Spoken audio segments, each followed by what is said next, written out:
Yes! Para sa magandang ani, magdiwang tayo mga kumpadre.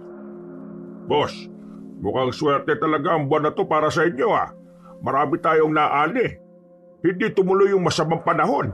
At marami pa tayong benta sa Maynila. Kasi meron isa babae ganda ako tao, si Amanda. Baka siya swerte sa akin negosyo. Mula dating siya sa negosyo, tuloy-tuloy maganda ani. Oo nga boss, ang ganda-ganda pa ni Amanda. Baka kailangan lang talaga namin maglagay pa ng maraming maganda para naman mas lalong gumanda rin ang ating ani. Alam niyo yon mga pare, yung kapag maganda ang nasa negosyo mo, nahahawa yung estado ng negosyo. Saan mo naman nalaman niyang ganyang kasabihan? Wala naman akong naririnig na ganyan dati pa. Ano ka ba naman pare? Hindi ito kasabihan. Proven and tested na ito. Marami akong kakilalang negosyante na puro magaganda tauhan. Kaya magaganda rin ang takbo ng mga negosyo nila. Tama si Pari Toti. Dapat ako lagay dami maganda. Para pag ako punta bukid, ako kita agad maganda. Ako agad ganda mood sa umaga. Parang type ko si Amanda. Ilang taon na ba yung babaeng yon? Pakaalam ko, si Amanda 18 years old. Pero mukha siya 20 pataas kasi matangkad na babae. Kung type mo Amanda, sige, wala problema. Bahala ka, ikaw pulma sa kanya. Ako di pwede. Galit misis ko, baka ako baril nun. Marami sa ulo. Kumpadre, maya ka naman. Ang bata pa ni Amanda. Ikaw matanda ka na, senior ka na. Hirap ka na ngang magtrabaho minsan Ikaw talaga, Abe. Ano naman kung matanda? Ang sabi nila, age is just a number. Wala sa edad yan. Nasa pagmamahal yan at nasa performance. Anong performance? Hindi mo alam? Performance. Galaw sa kama. Ay, pambihira ka talaga, kumpadre. Sisirain mo lang ang kinabukasan ng bata Hindi na bata si Amanda. Hindi na rin siya minor de edad. Nasa tamang gulang na rin siya para makatikim ng tunay na sarap ng buhay. Basta ikaw, Toti. Ayaw ko ikaw saktan Amanda Kasi Amanda, rekomenda ng kakilala ko, Mrs. Kung gusto mo, Amanda, ligaw ka maayos Polma ka maayos. Huwag mo pilit sama sa'yo. Kuha mo. Ito naman si boss. Malamang ganun ang gagawin ko. Idadaan natin sa legal na proseso ang lahat. Kapag naging maayos na, saka na tayo magiging illegal. Ay, umayos ka nga, kumpadre Hindi maganda yung iniisip mo. Ako nagbibiro lamang. Matino naman akong tao Aminadong mahilig. Pero hindi naman ako mapanamantalang tao. Hindi ko lang talaga maiwasan na maakit sa angking kagandahan ni Amanda. Lalo pat palagi ko siyang nakikita sa bukirin. Amanda, ikaw ay aking sisisirin. Ang iyong bundok ay tatawirin. Ang iyong pawis ay lalanguyin. Puro ka ganyan. Naisip mo man lang ba yung apo mong si Ramos? Kapag nalaman niyang ganito ang ginagawa mo, baka magalit yun sa'yo. Kilala mo naman ang apo mo. Makadyos yun. Wala naman akong pakialam sa opinyon niya. Ayaw ko sa mga taong banal-banalan pero siraulo din naman. Ay, tama na inyo usap-usap. Tayo na inom para lasing tayo agad. Bukas, aga pa tayo sa bukid, Ang lahat ng pag-uusap na yon ay narinig ni Emilio. Habang nasa loob siya ng bahay, buo ang mensahe na natanggap niya mula sa mga sinabi ni Mang Toti. Pinagpapanta siya ng matanda ang dalagang si Amanda. Yun ang unang naisip ni Emilio. Sumilip siya sandali sa bintana. Kita niyang masaya ang kanyang ama sa bakuran nila habang kasama pa ang dalawang matanda. Pero ang mukha ni Mang Tote, para sa kanya ay nakakatakot. Para kay Emilio, si Mang Tote ang pinakadelikadong tao sa bukirin. Pakiramdam niya kasi, may tinatago talagang kasamaan na matanda. Bagay na hindi niya naman masabi agad sa kanyang ama. Alam niya kasing matagal ng kaibigan ng kanyang ama si Mang Tote. Huminga ng malalim si Emilio. Nag-iisip. Gumagawa siya ng mga kataga sa isip niya kung papaano kukumbinsihin ng ama na layuan na ang matandang manyakis. Nag-alala siya. Nangangamba na baka dumating na lang ang araw na pati ang kanyang ama ay maimpluwensyahan na rin. Ay gagi, yung pinapakulo kong tubig. Sandali siyang nagtungo sa kanilang kusina nang maalalang nagpapainit pala siya ng tubig. Mabilis niyang pinatay ang kalan. Nakahinga siya ng maluwag. Pagkaharap niya sa bintana ng kusina nila, nakita niya si Adamian, ang kaibigan niyang buraot. May dalang mangkok. Mukha pa lamang ni Adamian ay alam na kagad ni Emilio na manghihingi na naman ito. Maaaring ulam o kanin. Oh, ano na naman ang kailangan mo? Naubusan na naman ako ng kanin kaninang tanghali. Baka may ulam kayo dyan. Ang gulo mo. Ano ba talagang kailangan mo? Kanin o ulam? Pareho. Ay nako, pumasok ka nga dito. Para kang timang dyan sa bintana. Dito na lang ako. Ayokong dumaan sa pintuan nyo. Baka painumin ako ni Mr. Ling. O sige na, akin na yan. Agad na nilagyan ni Emilio ng kanin at ulam ang dalang mangkok ni Adamian.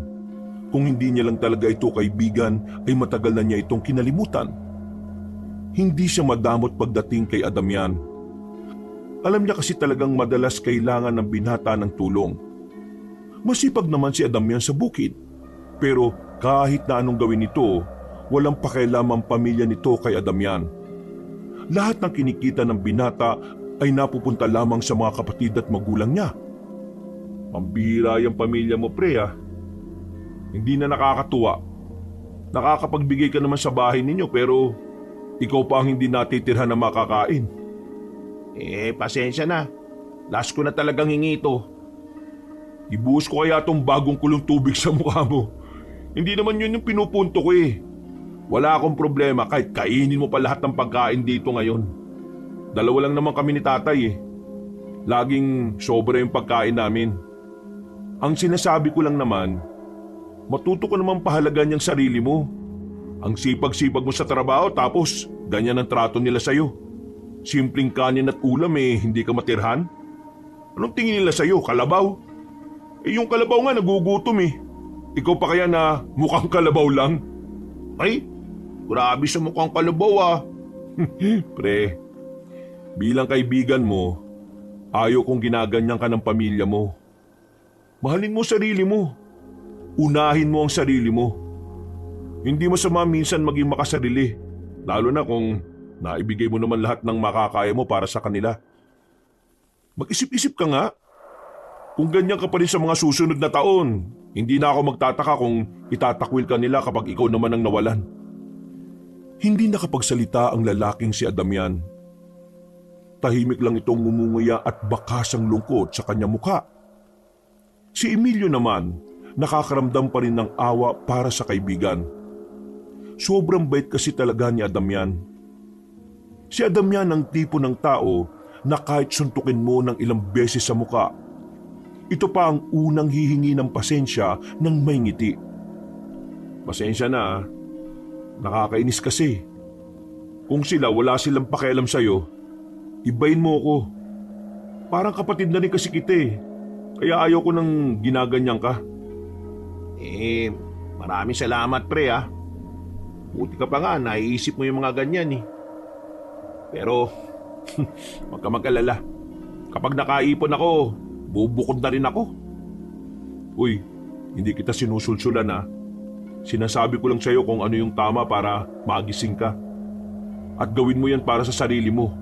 Hindi dahil pakiramdam mong naiinis ako sa ginagawa mo ha. Pre, ito ang tatandaan mo.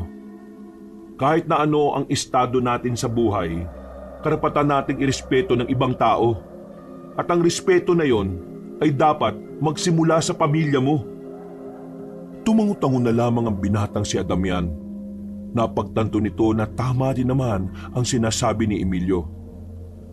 Ay, siya nga pala. May iba tayo. Yung si Amanda? Yung bago sa bukid? Ano ba kung taga saan yun? Bakit? Type mo ba si Amanda? Ikaw pasimple ka lang pala Uy, sira ulo. Tinatanong ko lang kasi gusto kong malaman kung may lalaki ba sa pamilya nila. Ha? Bakit mo naman inaalam kung may lalaki sa pamilya nila? Ano bang meron? Si Mang Tote, masama ako tungkol sa kanya eh. Type niya si Amanda. Kilala mo naman si Mang Tote. Nakita natin kung gaano niya harasin yung dating babae na nagustuhan niya. Hindi lang siya nakulong kasi malakas ang kapit niya sa mga pulis eh. Nag-aalala lang ako ron sa babae. Baka pagsamantalahan niya eh. Kaya ako inaalam kung taga saan siya para sana isusumbong ko na kaagad sa ama nito si Amanda. Kapag ginawa mo naman yan, baka naman kayo ni Mang Ami ang mag-away. Magagalit ang papa mo. Bakit siya magagalit? Kaligtasan lang naman ni Amanda ang dahilan kung bakit ko to gagawin. Wala naman siguro masama, di ba? Paano yung tropa natin, si Ramos? Ay, oo nga no. Baka mamaya sumama yung loob niya kasi pwedeng makulong yung lolo niya. Yan ang sinasabi ko sa'yo. Kaya dapat pag-isipan mo ng maigi yan. Hindi lang naman si Mang Tote yung maapektuhan dito si Ramos rin. Oo, pero maiintindihan naman niya siguro yung gagawin ko. Makatwira namang mag-isip yun eh. Hayaan mo na lang kasi. Ang maganda natin gawin, si Amanda ang kausapin natin na umiwas siya kay Mang Tote. Sabagay, mas maganda nga yung naisip mo. Nag-thumbs up na lang si Emilio. Pagkatapos ng pag-uusap na yon, dakong hapon ay binalikan ni Emilio ang ginagawa niya sa bukid. Meron pa kasi siyang hindi natapos doon. Kailangan na niyang tapusin yun bago pa makita ng inchik nilang boss. Bago magabi, dapat matapos ko na to. Papasok na sana si Emilio sa maliit na bakod na ginawa niya nang biglang nakita niya ang dalagang si Amanda. May dala-dala itong pandilig. Marumi ang paa at kamay. Puno ng lupa. Napatingin din ang babae sa kanya at ngumiti ng bahagya. Amanda, anong ginagawa mo dito? Alas 5 na. Hindi ba wala namang tayong pasok ngayon? May hindi kasi ako natapos kahapon. Sinabihan ako ni Mr. Ning na dapat matapos ko raw to bago ang bukas. Kaya binalikan ko. Ganun ba? Kanina ka pa ba? Oo, kanina pa ako. Patapos na rin naman ako ikaw? Meron din akong hindi natapos kahapon. Kaya heto, binalikan ko rin. Tatapusin ko rin ngayon bago sana gumabi. Gusto mo tulungan na kita? Naku, may ginagawa ka pa nga yata Tulungan mo na lang akong iligpit yung mga gamit ko. Tapos, tutulungan na rin kita sa gagawin mo. Para madali ka nang matapos. Hindi ka dapat nagpapagabi rito Bakit naman? May mumu ba rito? Nagtaka si Emilio nang biglang maging seryoso ang mukha ng dalaga. Lumapit ito ng bagya sa kanya at nagsalita. Nung nakaraan kasi kapag inaabot ako ng gabi, may matandang babae na lagi kong nakikita doon sa bandang yon. Isang beses, nilapitan niya ako at tinanong kung anong pangalan ko. Hindi ko sinabi, pero nakatingin lang siya sa akin. Nakangiti pa. Nakakatakot yung ngiti niya. Ha? Totoo ba yung sinasabi mo? Bakit hindi mo kagad sinabi kay Mr. Ling yan? Para magawa ng aksyon. Baka mamaya masamang tao pala yung matandang yun. Sinabi ko nung nakaraan pero hindi niya ako pinagtuunan ng pansin Ang sabi niya lang sa akin, baka baliw lang. Wala talaga tayong aasahan dyan sa amo natin Puro pera lang kasi yung nasa isip nun Pero ikaw huwag ka na magpapagabi. Kung gagabihin ka man, magsasabi ka sa akin o kaya kay Adam yan para kahit na papano may kasama ka. Maganda ka pa naman. Mainit ka sa mata ng mga tao. Ha? Ako maganda? Oh, bakit? Hindi mo alam? Hindi. Wala naman kasi akong pakialam sa sarili kong mukha eh. Ano ka ba? Maganda ka, Amanda. Maraming ang nakakagusto sa iyo eh. Kahit na matatanda. Kaya ikaw umiwas ka sa mga taong alam mong hindi ka komportable. Lalong-lalo na kay Mang Tote. Banyakis yun. Oo, nitong nakaraan nga, napapansin ko lagi akong kinakausap ni Mang Tote. Buti na lang nasabihan mo ako. Akala ko kasi nung una, natural lang yung pagiging mabait niya sa akin. May kahulugan lahat ng pagiging mabait noon sa mga babaeng kagaya mo. Kaya ikaw, mag-iingat ka. Hindi mo alam kung ano tumatakbo sa utak niya. Maraming salamat ha. O tara na, simulan na natin ang trabaho para maaga ka rin makauwi. Agad nilang inasikaso ang mga dapat nilang gawin. Bago mag-alas 6 ng gabi ay natapos na rin nila ang kanilang ginagawa. Palis na sana sila ng bukid nang biglang dumating si Mang Tote. Lasing na ito. Gigewang-gewang na rin sa paglalakad. Balak na lang sana nilang hindi kausapin. Ang kaso nga lang, nakita na sila nito. Ay! Kayong dalawa, ano ginagawa niyo rito sa bukid? Ay, teka. Emilio, ikaw yan At ikaw si Amanda, tama? Anong ginagawa niyo rito? May ginagawa kayong kababalagan, ano? Diyos ko, hindi po Mang Tote. Tinapos lang po namin yung mga dapat namin gawin dito. Kayo po ba? Bakit kayo naririto? Tapos na po ba kayo mag-inuman nila tatay? Tapos na kanina pa. Naisip ko lang naman pumunta rito. Sakto naman na narito pala ang gusto kong makita. Amanda, gusto mo bang ihatid na kita sa inyo? Alam mo na panahon ngayon, maraming masama loob. Ay hindi na po. Kay Emilio na lang po ako magpapatid. Lasing na po kasi kayo eh. Baka kung ano pang mangyari sa inyo pagbalik ninyo. Kay Emilio ka magpapahatid. Wala namang magagawa ang binatang yan kapag nalagay ka sa alaganin. Hindi kagaya ko. Sa dami ng karanasan ko sa buhay, talagang may pagtatanggol kita sa kahit na sino. Hindi na po talaga. Nagulat sila nang hawakan ni Mang Tote ang kamay ng dalaga. Kita ni Emilio ang takot sa mukha ni Amanda. Kaya naman agad na inalis ni Emilio ang kamay na matanda. Nagalit naman si Mang Tote sa kanyang ginawa. Emilio! Ginagawa ko lang po kung anong tingin ko na nararapat para kay Amanda. Huwag ka nga makialam. Umuwi ka na sa inyo. At ako nang bahala kay... Ayaw niya nga po sa inyo. Pasensya na po Amanda, tara na. Ihatid na kita. Mas, kinakalaban mo ba ako? Naku, hindi po. Bakit naman po kita kakalabanin? Wala naman po kayong ginagawa sa akin. Ang ginagawa ko lang naman po ay tinutulungan ko si Amanda. Mang Tote, sige na po. Hayaan niyo na po kami makaalis. Emilio, tandaan mo ito Huwag kang haharang-harang sa daraanan ko.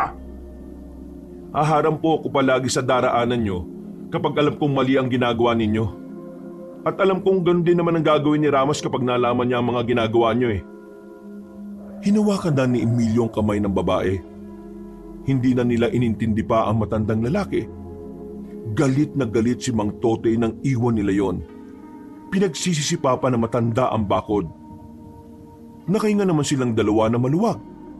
Napangiti na lamang si Emilio habang naglalakad sila paalis. Akala ko papalag pa Maraming salamat Alam mo, ikaw lang talaga ang matinong lalaki na nakilala ko sa bukid. Lahat sila may pagnanasa sa akin Matinuri naman si Adam yan. Hindi mo lang nakikita kasi nasa delivery lagi yun. Sigurado ko kapag nakilala mo yun, matutuwa ka rin sa kanya. Nakakatuwa naman kayo. Pero, eto matanong ko lang. Hindi kita pinipilit na sagutin to. Kung ayaw mo, ayos lang naman Sino ba kasama mo sa bahay? Kasama sa bahay? Si Mama lang. Ha? Nasaan ang papa mo? Wala na si Papa. Namatay siya noong 9 na taong gulang pa lang ako. Namatay siya sa kulam. Ano? Kulam? Totoo ba yun? Oo, totoo yun. Alam mo ba kung ano pang nakakawindang? Ano? Aswang ang kumulam kay Papa. Aswang talaga?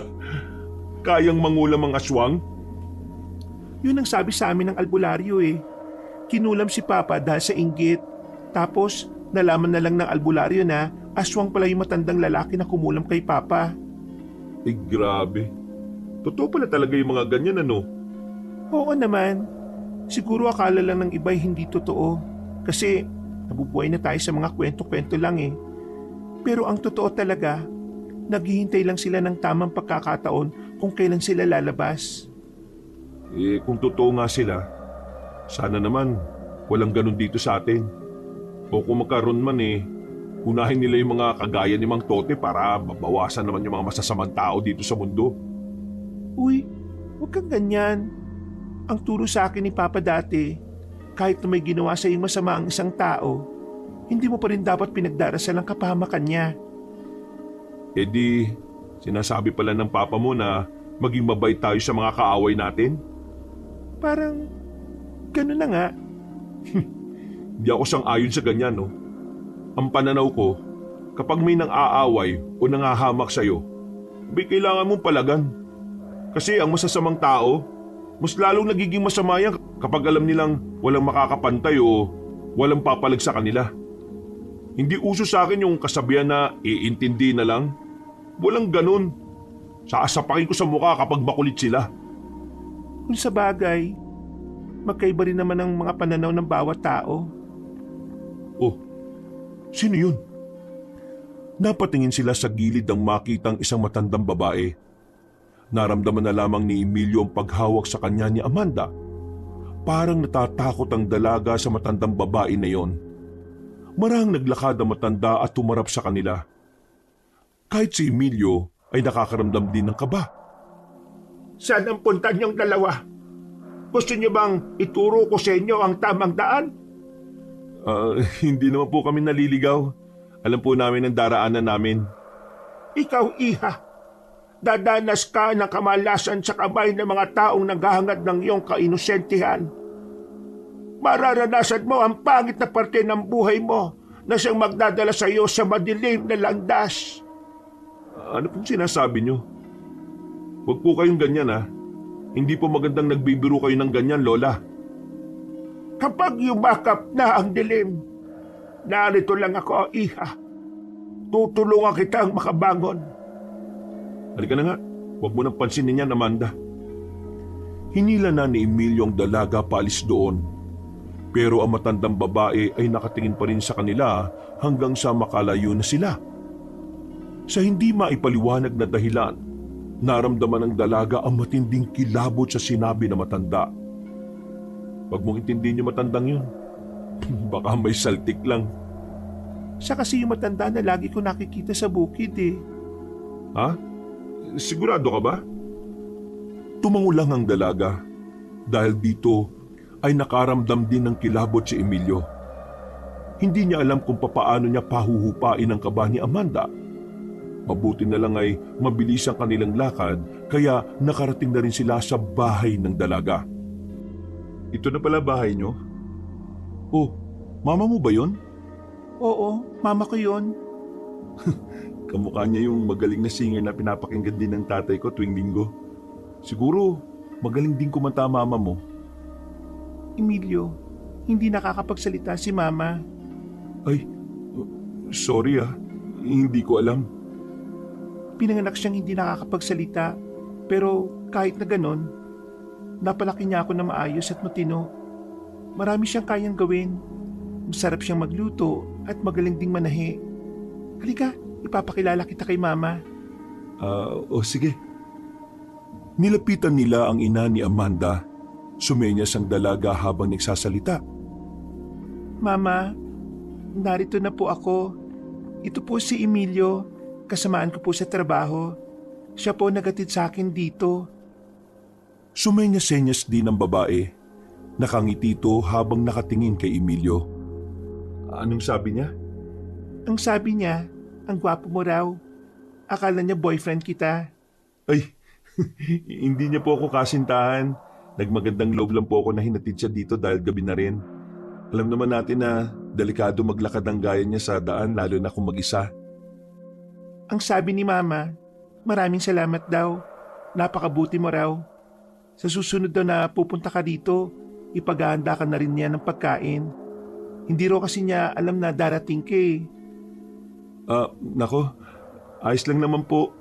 Maraming salamat po ng sobra. O paano? Aalis na po ako. Amanda, mauna na ako ha. Ipagpaalam mo na rin uli ako sa nanay mo. Emilio, maraming salamat ha. Sige, kita-kits na lang bukas ha. Naglakad na ang lalaki palabas ng bakuran at saka kumuway pa bago tuluyang umalis. Napapangiti na lamang si Emilio. Nung una, wala naman talaga siyang paghanga sa dalaga. Pero habang tumatagal, unti-unti niyang napapansin ang kagandahan ng loob ni Amanda. Oh, sa ka ba galing at ngayon ka lang? Gusto kitang utusan kanina wala ka naman. Lumabas lang po ako. Nagpunta po ako kina Damian. Ah, ganun ba? Ako na ang bahala sa mga kalat dyan sa bakuran. Tatapusin ko lang itong hinugasan ko. Magpahinga na po kayo. Lasing kayo eh. Ay, hindi naman ako lasing. Nakainom lang. Lagi mo naman sinasabi yan eh. Ikaw talaga Ay, sandali nga lang pala, Tay. Bakit? May sasabihin ka pa ba? Narinig ko kasi kanina yung usapan ninyo eh. Yung sinasabi ni Mang Tote na type niya si Amanda. Ah, yun ba? Sira ulo yung taong yun eh. Sinabihan ko na nga na itigil niya yung kamanya-kanya kasi bata pa si Amanda. May pangarap pa yun sa buhay.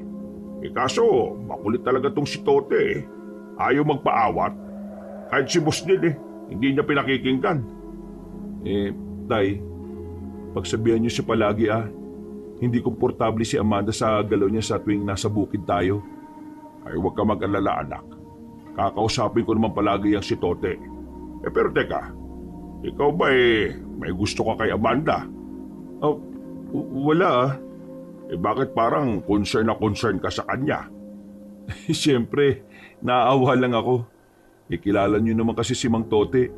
Marami na siyang inabusong dalaga. Hindi ko nga alam kung bakit kaibigan pa rin ang turing mo sa taong yun hayop naman yung ugali. Hindi naman masamang tao si Tote. Masyado lang talagang mahilig. Huwag kayong tutulad doon, Tay Kasi yun talaga makakasira ng buhay niyo.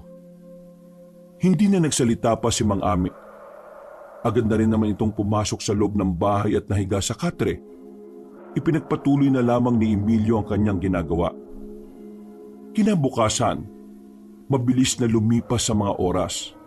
Paggising ng binata ay umaga na rin. Kailangan na niyang maganda para sa pagpunta niya sa bukid. Pagsilip niya sa kanyang bakuran, nauna na palang umalis ang kanyang ama. Nagmamadali na lang siyang magtungo roon. Pagdating niya, abala na ang iba sa kani-kanilang ginagawa. Unang hinanap ng kanyang mga mata ay ang babaeng si Amanda. Nakita niya yon na abalang sinusuri ang mga tanim nilang kamatis. Napangiti agad ang binata. Naudlot ang kaligayahan niya nang maramdaman na nasa gilid ang kanyang kaibigan na si Damian. Uy, iba ang ngiti mo dyan Nangyari sa lakad niya ni Amanda. Ha? Anong lakad? Uy, di ka makakapagsinungaling sa akin Nakita ko kayo kahapon na naglalakad. Kayong dalawa lang. Ganun ba? Kahapon kasi, di ba bumalik ako dito? Naabutan ko rin siya ritong may ginagawa. Nagkusang loob na lang akong ihatid siya. Kasi si Mang Tote dumating din. Gusto siyang ihatid. Ayaw nga sa kanya ni Amanda Sira ulo talaga yung matandang yun no? Uy, ano boses mo? Baka marinig ka. Ano naman? Sira ulo naman talaga yun. Alam ba yung anak ni Aling Pepang? Hinipuan niya raw kagabi. Kung anong kinabanal ni Ramos ganun naman kademonyo yung lolo niya. Ha? Totoo yan? Hoy, gagawa ba ako ng kwento? Grabe, no? Hindi na talaga normal yung pagiging manyakis na matandang yon. Hindi na dapat sinasamahan ni tatay yung si Mang Tote eh. Ay nako, kung ako sa'yo, sabihan mo yan si Mang Ame na lumayo na sa kumpadre niyang yan. Kasi kung hindi, baka pati siya maadamay kapag may ginawang kalokohan yan. Napatingin na lamang si Emilio sa kinaroroonan na matandang si Tote. Pangiti-ngiti pa yon habang kausap si Mr. Lim. Kung makangiti, para itong isang normal na pangkaraniwang matanda lang na inosente at disente. Pero nagtatago lang pala ang tunay nitong anyo. Madaling lumipas sa mga oras dahil sobrang abala nilang lahat. Dumating na ang kanilang pananghalian. Nagtungo na sila sa isang malaking kubo kung saan nagtitipon-tipon ng mga magbubukid para sabay-sabay na kumain. Pasimpleng hinanap na naman ni Emilio si Amanda. Binabantayan niya ito. Oh, kanina ka pa tingin ng tingin dyan Lapitan mo na kaya? Nilalapitan ko talaga yan para hindi malapitan ni Mang Tote. Pagkatapos kumuha ng pagkain, agad na nagtungo si Emilio sa lamesa na kinalalagyan ng dalaga. Nakangiti pa ito sa kanya. Parang biglang nagkaroon ng sigla si Amanda nang tumabi siya roon. Sarap ng ulam mo Luto ito ni Mama. Gusto mo ba? Para matikman mo yung luto ng nanay ko? Sigurado ka ba? Hindi kasi ako tatanggi. Oo naman Sige na, kumuha ka na. Naku, maraming salamat Agaw pansin kung papaano mag-usap si Emilio at Amanda sa isa't isa. May ilan sa mga kasamahan nila na nagsasabing magkasintahan ng dalawa. Pero kung ang iba ay kinikilig, lihim namang nanggagalaiti ang matandang si Tote. Hindi nito matatanggap ang nasasaksihan. Dahil para sa matandang ito, siya dapat ang kinakausap ng dalaga. Natapos ang kanilang tanghalian, balik na naman sila sa trabaho. Nagtaka na lamang si Emilio nang makitang tinatawag ni Mang Tote si Amanda. Narinig niya na pinapapunta ni Mr. Ding ang dalaga sa quarters nito. Masama agad ang kutob ni Emilio. Kaya itinigil niya ang kanyang ginagawa. Lihim siyang sumunod doon. Hindi naman kalayuan ang quarters ni Mr. Ding kaya nakarating agad si Emilio. Pinakinggan niya ang mga usapan sa loob. Pinatawag niyo raw po ako? Oo, ikaw akin patawag kasi ako merong magandang offer sa'yo. Pansin ko kasi ikaw ganda. Parang di bagay ikaw hawak ng lupa. Ano pong ibig niyo sabihin? Ako, gawa bako negosyo. Bebenta ko produkto gawa sa prutas. Pero bago yung benta sa merkado, ako kailangan tulong mo. Ano po may tutulong ko? Pagsasaka lang po ang alam ko Tote, ikaw paliwanag sa babae ito. Banda, maganda ka kasi. Kaya naisip lang namin na ilagay ka kung saan ka bagay. Magpapagawa kasi si Mr. Ling ng sabon na negosyo. At ikaw ang gusto namin kunin na modelo. Mabuti ka kasi at makinis. Hindi ko po kaya yan. Wala po akong talento sa pagmumodelo. Huwag mong sabihin yan. Hindi naman mahirap ang ipagagawa namin sa iyo. Kailangan mo lang mag-posing-posing. Ako, marunong ako. Kasi ang trabaho ko noon photographer ako. Halika rito. Narito, meron akong camera. Subukan natin. Hindi ko po talaga kaya. Kaya mo yan. Gawin mo lang ang sasabihin ko. Tumayo ka dyan. Yan, ganyan. Tapos, tanggalin mo yung 2 botones ng damit mo. Po? Para litaw na litaw ang kinis ng balat mo. Kailangan natin tong gawin. Hindi po. Hindi ko po kaya ang mga ganito. Mabilis na naglakad palabas ng quarters ang dalaga. Pero hinabol ito ni Mang Tote. Mabuti na lamang ay naroon si Emilio. Hinawakan ng binata ang dalaga. Hindi na nakalapit si Mang Tote. Ikaw pala, Emilio. Ano gawa mo rito? Di naman kita patawag Hindi ka ba natuturuan ng magandang asal ni Ame? Nakikialam ka na lang palagi. Naharas niyo si Amanda eh. Hindi niya gusto ang pinagagawa niyo pero pinipilit niyo. Ano pinagsasasabi mo? Akala mo kung sino itong maraming alam. Binibigyan namin siya ng trabaho na naaangkop sa ganda niya. Hindi ako naniniwala na gusto niya siyang bigyan ng trabaho. Gusto niya lang makita yung katawan niya eh. Kilalang kilala kita, Mang Tote. Kilalang kilala kita. Amoy na amoy ang pakay mo eh. At ikaw, Mr. Lim nakakadismaya ka. Hindi ko inakala na ikaw pa yung tutulong at kukonsinti sa ginagawa ni Mang Tote. Ang babastos niyong matatanda. Abat, napakawalang hiya mo Ano karapatan mong sabihin ng ganyan ang boss natin? Napakawalang kwenta mo Ay, teka lang. Ano ba nangyayari dito? Ito anak mo. Masyadong angas sa akin. Bastos siya sa akin. Di siya marunong galang sa matanda. Kahit ako boss ninyo, bastos niya ako. Totoo ba sinasabi ni boss? Hindi totoong binastos ko sila. Ipinagtatanggol ko lang si Amanda. May pinapagawa sila kay Amanda na hindi niya gusto eh. Kunwari pang gagawing modelo ng sabon si Amanda. Pero ang totoo, gusto nila na makita yung katawan nito. Tapos, itong boss natin, kunwari ayaw pa nung una. Pero siya pa mismo ang kumukonsinti sa kampanya ni Mang Tote. Palibasa, matatanda na kaya wala nang napatol eh. Hoy, bibig mo, Emilio. Ano? Kita mo, Ame? Ganyan kabastos yung anak mo. Dahil lang nagsiselos siya. Gagawin niya ito sa amin, sa boss natin. Ano bang pinakain mo sa anak mong yan? At bakit hindi ba lang tinubuan ang kabutihang loob? Anak, mag-uusap tayo sa bahay ha.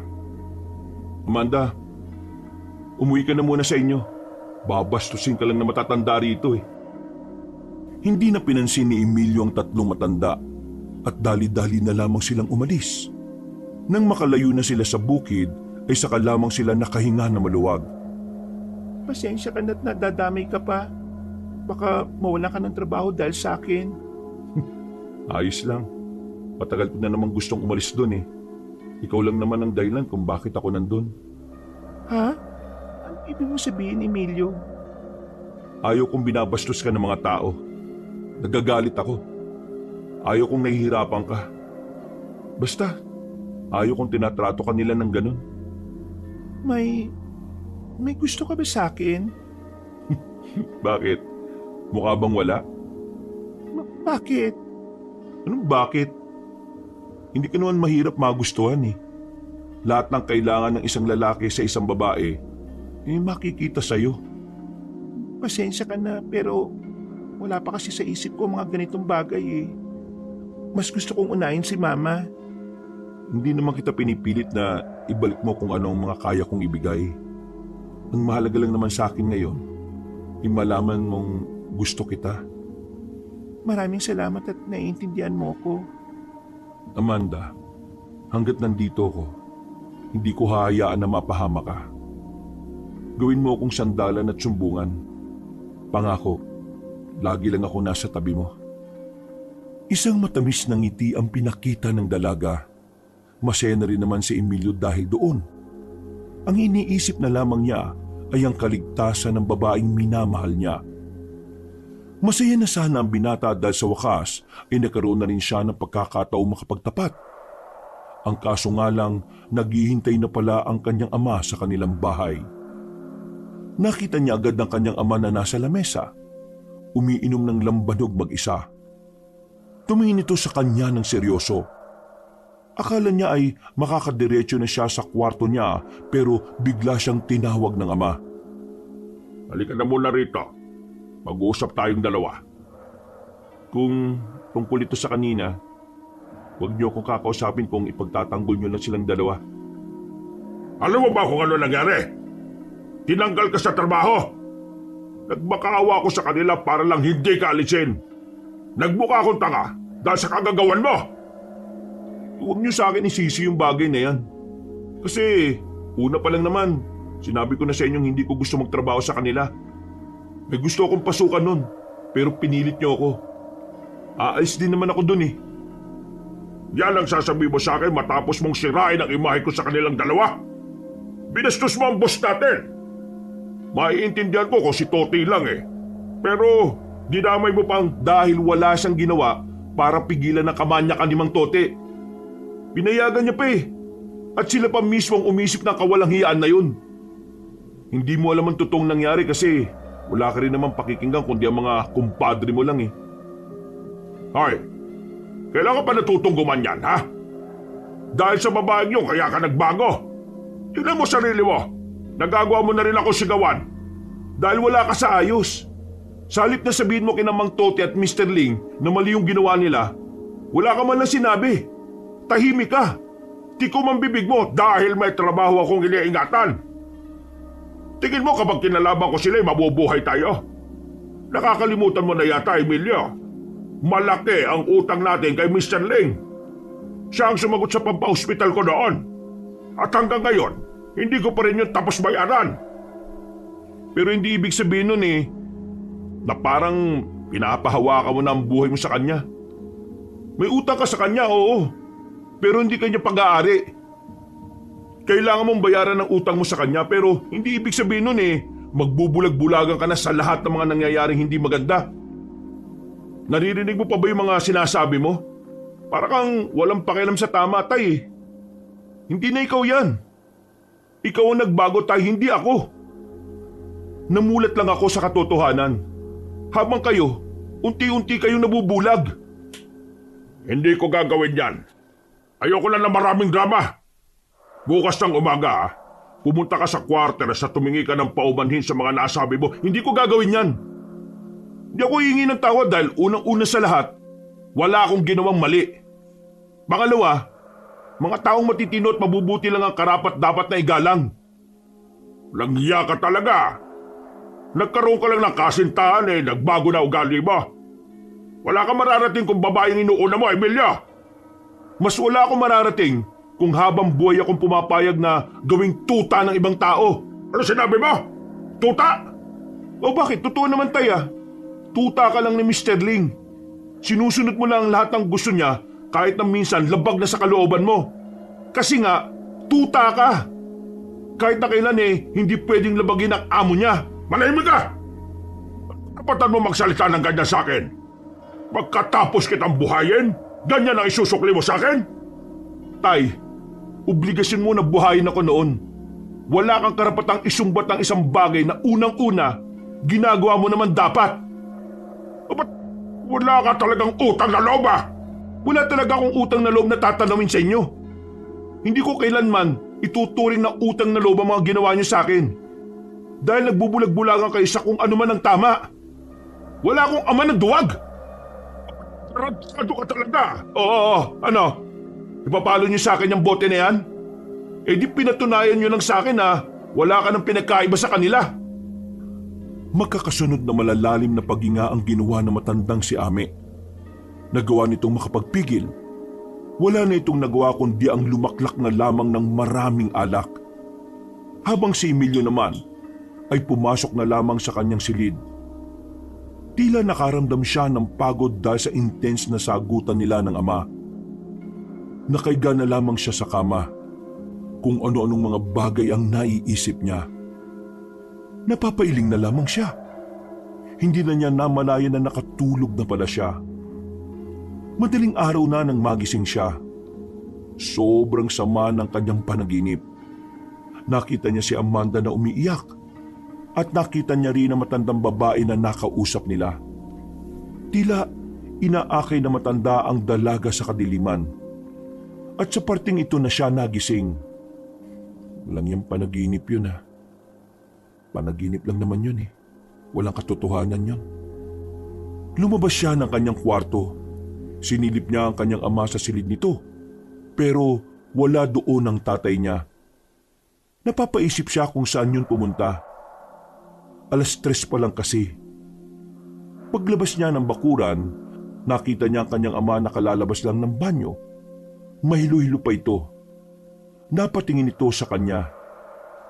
Mamaya, uminom kayo ng sabaw Magluluto ako. Saan ka pupunta? Titingnan ko kung bukas na yung palengke. Bibili ako ng karne. Emilio, pasensya ka na kanina ha. Lasing lang ako.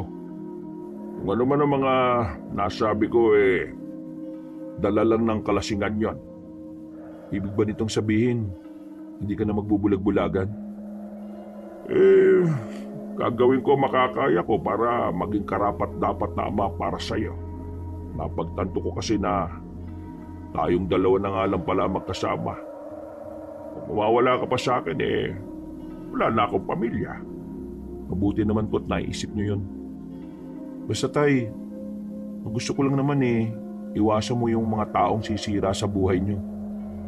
Sige na po, alis na po ako. Baka maunahan pa ako sa sariwang karne. Naglakad ang binata paalis. Mga ilang sandali lang, nakarating na rin naman siya sa palengke. Iilan pa lang ang nakabukas. Lalapit na sana siya nang makita niya ang matandang babae. Lumapit sa kanya matandang babae. Nakangiti na naman ito na parabang may gusto na namang sabihing kawirduhan.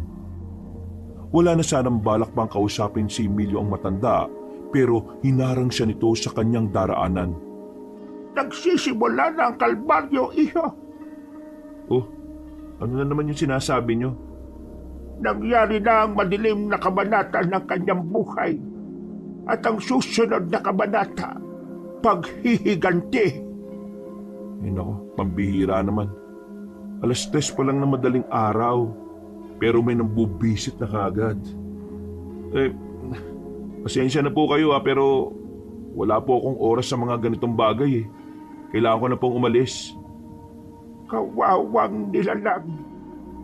Pinagpipiestahan ng konseptong demonyo lamang ang kayang bumuo. Maaaring nakatakas sa mga dyablo. Ngunit sa pag-usbong ng isang pang dyablo, ang mga naunang dyablo ay nagmimistulang demonyo na putol ang sungay. Dahil ang uusbong na dyablo ay ang dyablo na maaaring sambahin ng maraming dyablo. Tumawa ng malakas ang matandang babae. Sa katahimikan ng paligid, litaw na litaw ang kanyang tinig. Napapatingin na lamang si Emilio sa paligid sa pagkabahalang baka may maggalit na mga natutulog dahil sa kanila. Binilisan ng binata ang paglalakad. Hindi na niya nilingon pa ang matanda. Wala na siyang pakialam kung nakatingin pa rin yun sa kanya. Tumungo na lamang siya sa bibilhan niya ng karne. Isang malalim na paghinga na lamang ang ginawa niya. Pilit niyang inaalis ang sinasabi ng matandang babae. Hanggang sa makabalik na siya sa kanilang bahay. Naglalaro pa rin yun sa kanyang utak. Kinabukasan, hindi ba kayo pupunta sa bukid ngayong araw? Mag-aalas 8 na tayo. Nilapitan niya ang ama na hanggang sa mga sandaling yon ay nananatili pa rin nakahiga sa papag. Gising naman na ang matanda, pero nakatitig lang sa kisame ng bahay. Kung masama ang pakiramdam niyo dahil sa hangover, wag na ho muna kayong pumasok. Ako naman hahanap lang ako ng bagong trabaho sa iba. Ayaw mo na ba talagang bumalik sa bukid? Ayaw ko na nun, Tay. Hindi ko kaya makita yung mukha ni Mang Tote araw-araw. At ayaw ko na rin po sa amo na konsentidor. Kung yan ang gusto mo, edi sige. Ikaw ang bahala. O paano po? Maghahanda na ako. Kumain na lang kayo kapag nagutom na kayo Nakabili na ako, nasa lamesa. Agad na kumilos ang lalaki. Kahit na papaano, masaya siya sa umagang yon dahil pakiramdam niya natauhan na ang kanyang ama. Pakiramdam niya, naiintindihan na nito ang lahat ng nais niyang iparating. Dakong 8:30 na nang umalis ng bahay ang binata. Habang naglalakad siya, ay naisipan niyang sumilip sa bukid. Gusto niya lang kasi sanang silayan ang ganda ng babaeng kanyang minamahal. Pero nang dumating siya roon, hindi niya makita ang dalagang si Amanda. Pasimple niyang sinitsitan si Adamian na naroon. Buti na lang ay narinig naman siya nito at agad na lumapit sa kanya. O pre, Ano nangyari? Bakit ka tinanggal ni Mr. Ling? Wala akong oras magkwento ngayon, pre. Nakita mo ba si Amanda rito? Bakit parang wala siya? Ah, si Amanda? Kanina pala, sinabi ni Mr. Ling na umalis na si Amanda. Kanina, sinermonan nga kami ni Mr. Ling bago kami magsimula eh. Sabi niya, huwag raw kaming tutulad sa'yo at pati na rin kay Amanda na mas pinili ang kalandian kaysa trabaho. Ha? Sira ulo lang talaga yung amo natin no? Pero hindi ako makapaniwala na umalis na rito si Amanda. Ang sabi niya kasi sa akin kailangan niya ng trabaho para sa mama niya. Bakit hindi mo na lang siya puntahan? Total, alam mo naman yung tinitiran niya. Gusto ko nga sana. Pero samahan mo nga ako. Ha? Samahan? Baliw ka ba? Nasa kalagitnaan ako ng trabaho.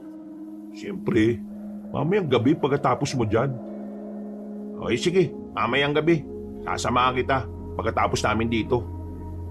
Sige, maraming salamat pre. Alis na ako. Nahanap na ako ng bagong trabaho. Yung hindi sira ulo at manyakis yung amo. Naglakad na lang ang binata patungo sa sasakyan. Mga bandang 10:00, narating na rin naman niya ang bayan.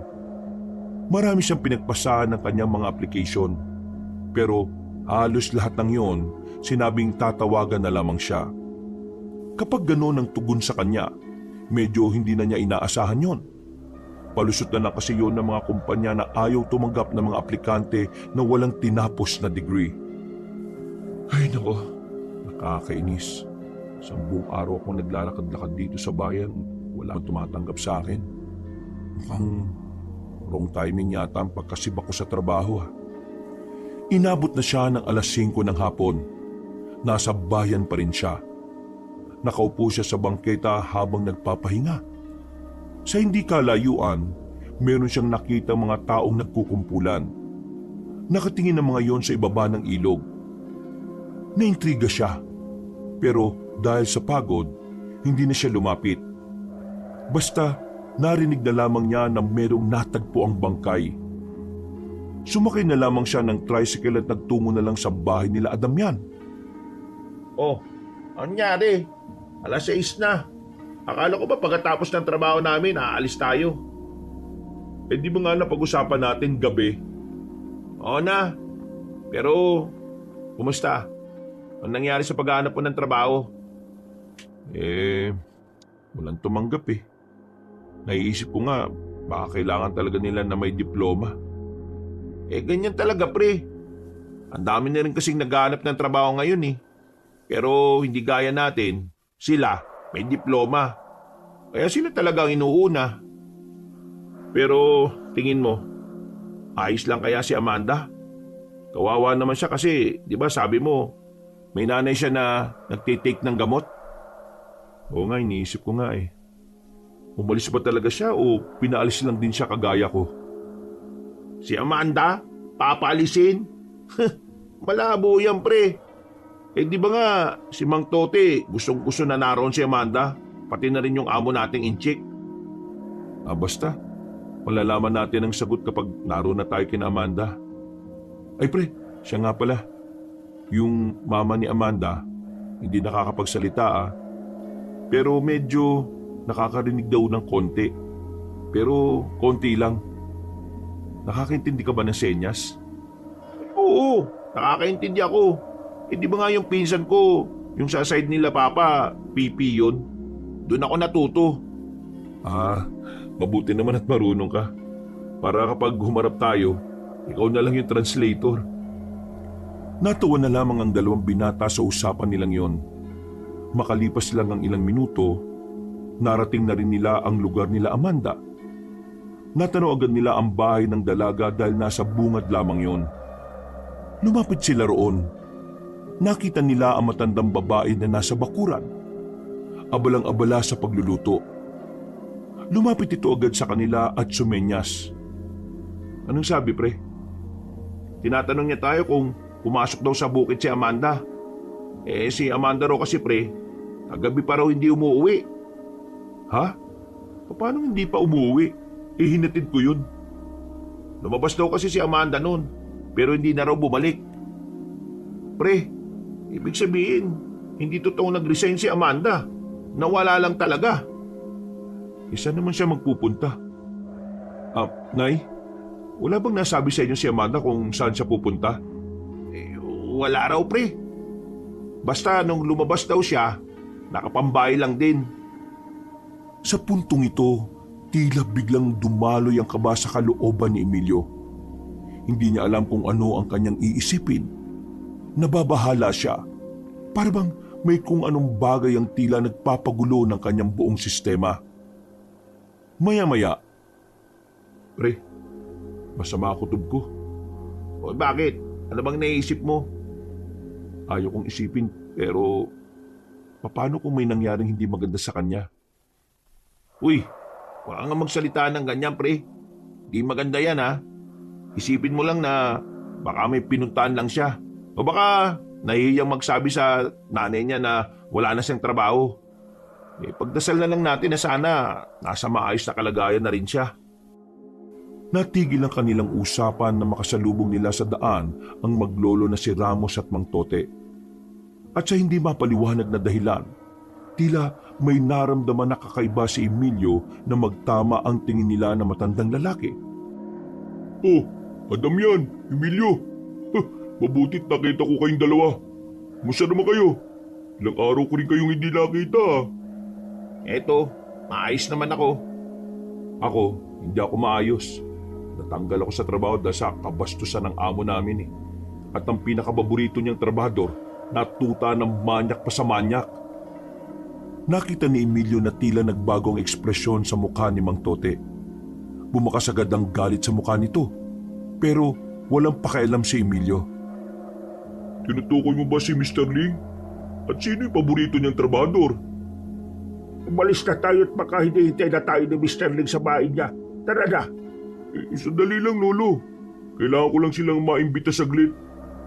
Emilio, Damian, meron kasing Bible study ang grupo namin sa linggo. Baka pwede ko kayong maisama. Para naman, maiparinig ko rin sa inyo yung mga salita ng Diyos. Mas makikilala nyo rin ang mga salita at mensahe niya. Mahalaga ito. Kaya kung ayos lang, paunlakan nyo naman yung imbitasyon ko. Alam mo, wala rin talaga akong oras eh. Kasi bukod sa bukid, maghapon ang gawain namin. Ilang oras na lang ang pahinga ko sa gabi. Ikaw, Emilio, Kung meron man dapat na isama ka sa Bible study rito, siguro yun yung mga taong may masasamang budhi. Para naman kahit na papano makatikim sila ng kabutihan.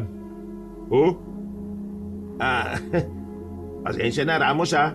Medyo wala talaga sa mood itong kaibigan natin eh. Pinag-aaralan mong salita ng Diyos, pero hindi mo nakikita yung demonyo sa sarili niyong tahanan?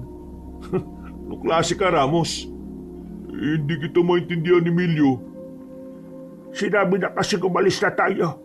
Wala namang kwenta kausap ang mga taong yan. Akala mo kung sinong nakakataas sa Diyos.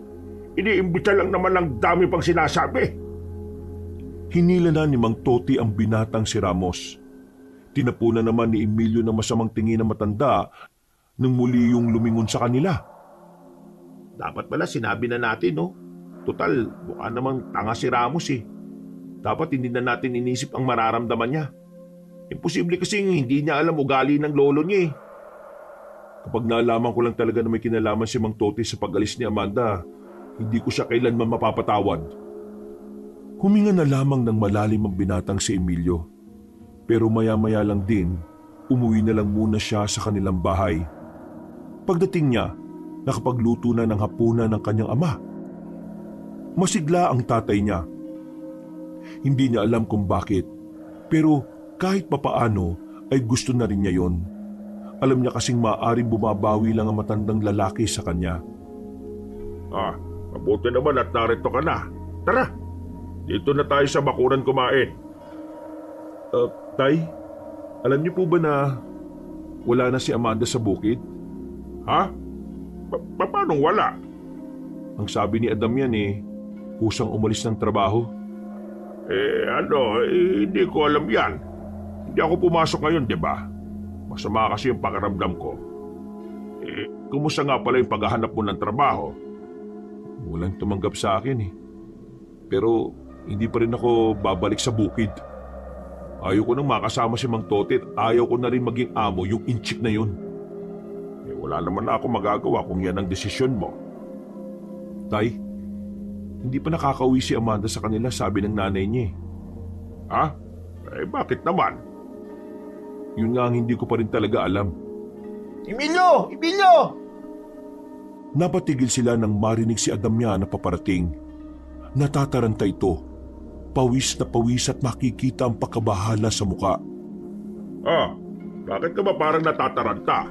Ano ba nangyayari sa'yo? Emilio, si Amanda nakita na.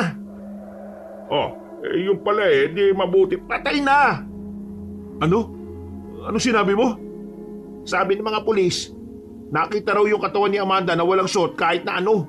Nakalutang sa ilog. Yung ilog sa bayan, malapit sa may sementeryo.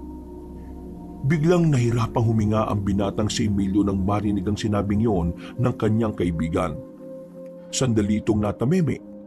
Nanlalambot ang tuhod niya. Pero nang matauhan, agad nitong tinakbo ang barangay kung saan naroon ang bangkay ng babae. Nang makarating sila, nakita na lamang niya ang katawan ni Amanda na nakatakip na ng dahon ng saging. Namamaga na ang buong katawan. Hindi na makilala. Meron ding mga sugat. Tila gumuho ang mundo ng lalaki. Napaupo siya, nanginginig at hindi makapaniwala. Hindi niya matanggap. Gusto niyang magwala, pero wala siyang lakas para gawin yon. Ni ang sumigaw ay hindi niya rin magawa. Pre, sabi ng mga pulis, parang pinagsamantalaan muna si Amanda bago siya tinapon dun sa ilog eh. Naramdaman na lamang ni Adamya ng pagtulo ng kanyang luha. Hindi niya alam ang gagawin. Ramdam niya lang ay ang masakit na sinapit ng dalaga. Maya-maya pa, dumating na rin ang nanay ni Amanda. Iyak ng iyak ang Ali. Lupay-pay ito dahil sa sobrang stress na nararamdaman. Dinala sa ospital ang ina ng dalaga. Pero kinaumagahan, sumunod na ito kay Amanda. Ang sabi ng mga doktor, inatake raw sa puso. Sa isang iglap lang, nawala ang mag-ina. Sa isang pangyayaring hindi matukoy, sabay na iniwan ng dalawa ang mundong ibabaw. Kinabukasan, tulala, balisa, at hindi na makausap na maayos ang binatang si Emilio. Wala siyang naririnig kahit na ano pa ang sabihin ni Adamyan. Nasa bakuran siya, nakatingin sa malayo at ang iniisip lang ay ang masasaya nilang sandali ni Amanda. Pre, kailangan mo labanan to. Kailangan mo maging matatag. Kailangan nating mahuli kung sino ang gumawa nun kay Amanda. Habang umiiyak ang binatang si Emilio, isang matandang babae ang nasa harapan ng bahay nila. Nakangiti ang matanda. At ang paghihirap ng binata ay parabang kasiyahan nito. Anong tinatawa-tawa niyo dyan ha, Manang? Nagsimula na ang lagim. Mamayang gabi, muli siyang magbabalik sa bagong katauhan na tanyo. At ang mga dyablo na lumapastangan sa kanyang kapayapaan ay pagkakaluban niya ng malagim na impyerno. Umalis na nga po kayo kung wala kayong sasabing matino. Darating na ang kauna-unahang aswang na produkto ng Yanggaw. Kaya lahat, magdurusa kayo dahil sa inyong kasamaan. Tumawa-tawa pa ang matandang babae. Pero kalaunan ay naglakad na rin ito palayo. Napapailing na lamang si Adamyan ng mga sandaling yon. Samantala, pagdating naman ng 10:00 ng umaga, isang balita na naman ang nakarating sa kanila. Isang nakakagulat na balita. Ayon sa narinig nilang balita mula sa barangay, nawala raw ang bangkay ni Amanda sa morgue bago ito imbalsamuhin. Kinuha raw ito ng isang nilalang na mukhang halimaw. Isang matandang mahaba ang buhok na nakakakidlabot di umano ang itsura. Nang marinig ni Emilio ang balitang yon, ay tila natauhan siya. Malaking palaisipan din pala sa kanya ang nangyari. Yung katawan lang kasi ni Amanda mismo ang kinuha. samantalang naiwan naman ang bangkay ng ina nito. Hindi! Hindi pwede yun! Paano nila sinabing aswang ang kumuha sa katawan niya? Kalukuhan! Bakit ayaw nilang patahimikin si Amanda? Patay na yung tao, oh! Hayaan na nilang magkaroon ng maayos na libing. Ano pang gagawin nila sa katawan ni Amanda? Ano? Nagwala at nagbasag ng gamit si Emilio dahil sa sobrang sama ng kanyang loob. Habang ang kanyang ama, tahimik lang sa gilid at parang maiiyak na rin. Pre, hintayin na lang natin ang sasabihin ng mga pulis. Tsak naman tayo magagawa nila ng paraan para maalaman kung sino yung kumuha kay Amanda eh. Kumalma ka lang, pre. Sino kakalma? Hindi pa nga malaman kung sino gumahasa at pumatay sa kanya eh. Tapos ngayon, hindi rin malaman kung sino kumuha sa katawan niya. Sasabihin nila sa atin na aswang ang kumuha kay Amanda? Yung mga tarantado pala sila eh. Anak, yun ang sinabi ng mga embalsamador. Nakita nila mismo na isang matandang aswang ang pumasok doon. Nakipaglaban pa nga raw sila para hindi lang makuha si Amanda eh. Pero sa huli, hindi rin nila napigilan yung matandang aswang. Tumingin ng masama si Emilio sa kanyang ama. Pagbubuntungan na naman niya ang kumpadre nitong si Mang Tote. Si Mang Tote, siya lang ang nakikita kong pwede makagawa na kay Amanda. Siya lang ang alam kong bumaboy kay Amanda. Siya lang. Malakas ang kutob ko na siya ang gumahasa at pumatay kay Amanda. Hindi ako pwede magkamali. Anak, mahirap magbintang. Wala tayong malakas na ebidensya para dyan, anak. Oh, saan ka pupunta? Pupunta ako si Mang Tote. Papaaminin ko siya. Uy, sandali lang, pre.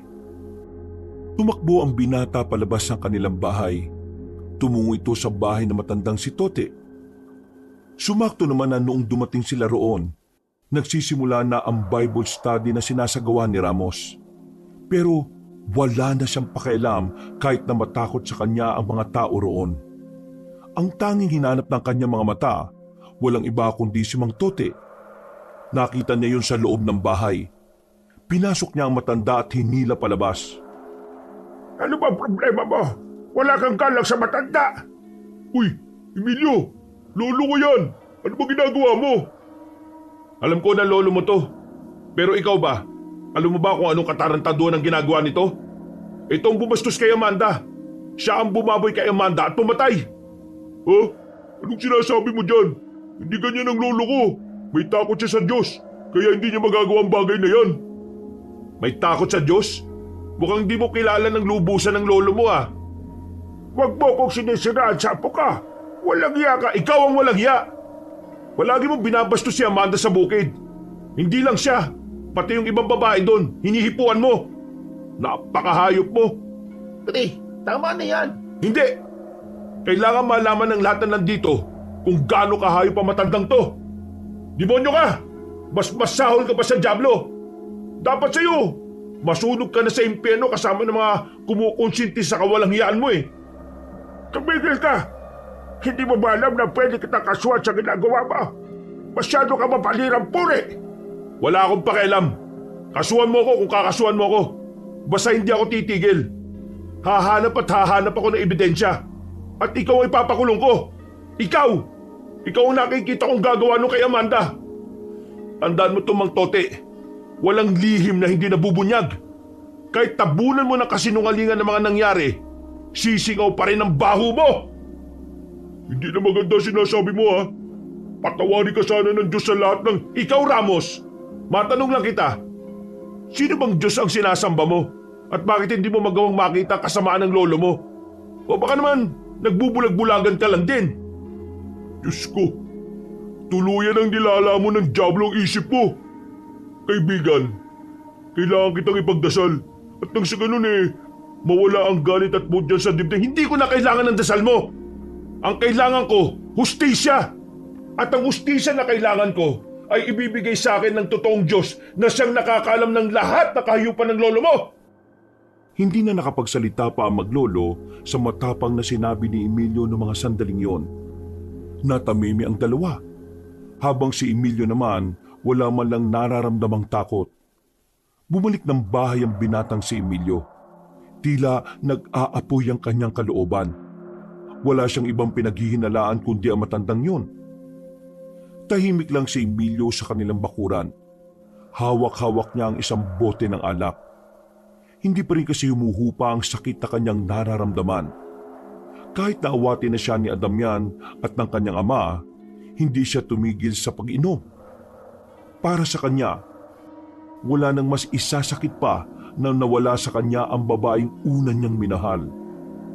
Pre, nakakarami ka na. Pahinga ka na muna. Pahinga? Uso pa ba ang pahinga? Hindi na uso sa akin ang pahinga, pre. Hanggang umaga na to. O kaya hanggang sa hindi na ako magising. Uy, huwag ka naman magsalita ng ganyan. Hindi ko na alam ang gagawin ko, Damian. Kahit na anong gawin ko, nasa isip ko pa rin si Amanda. Hindi ko magawang kalimutan ang sakit na nararamdaman ko, pre. Naintindihan naman kita eh. Alam kong hindi madaling kalimutan si Amanda. Pero pre, kailangan mo magpatuloy. Sino na lang ang gagawa ng paraan para makamit natin ang hustisya para sa kanya kung pati ikaw ganyan? Tingin mo ba magiging masaya si Amanda sakaling makita kanyang nagkakaganito? Hindi. Lalo lang siyang mahihirapan. Pero pagbabayaran ko yan si Mang Toti na yan. Kung hindi man ito may dadaan sa legal na paraan, idadaan ko ito sa sarili kong paraan. Sa kahit na anong paraan na alam ko, basta maiganti ko lang. Manahimik ka na nga sa kakakaganyan mo. Mas lalo lang nagiging komplikado lahat eh. Hindi mo kasi ako naiintindihan eh. Kaya madali lang sabihin sa'yo na magpatuloy ako kagad. Sobrang sakit, pre. Sobra.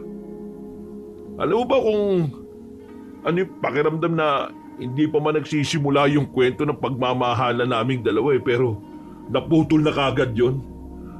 Alam mo ba yung pakiramdam ng ganon? Hindi. Hindi mo alam. Oo na, hindi ko alam. Pero hindi ibig sabihin nun eh. Hindi ko na alam kung ano mas nararapat para sa'yo. Kung gusto mong maglugmok at hindi makabawi, bahala ka sa buhay mo. Pero ito tatandaan mo, pre, ah. Walang hustisyang makakamit sa pag-iinom at pagmumukmok.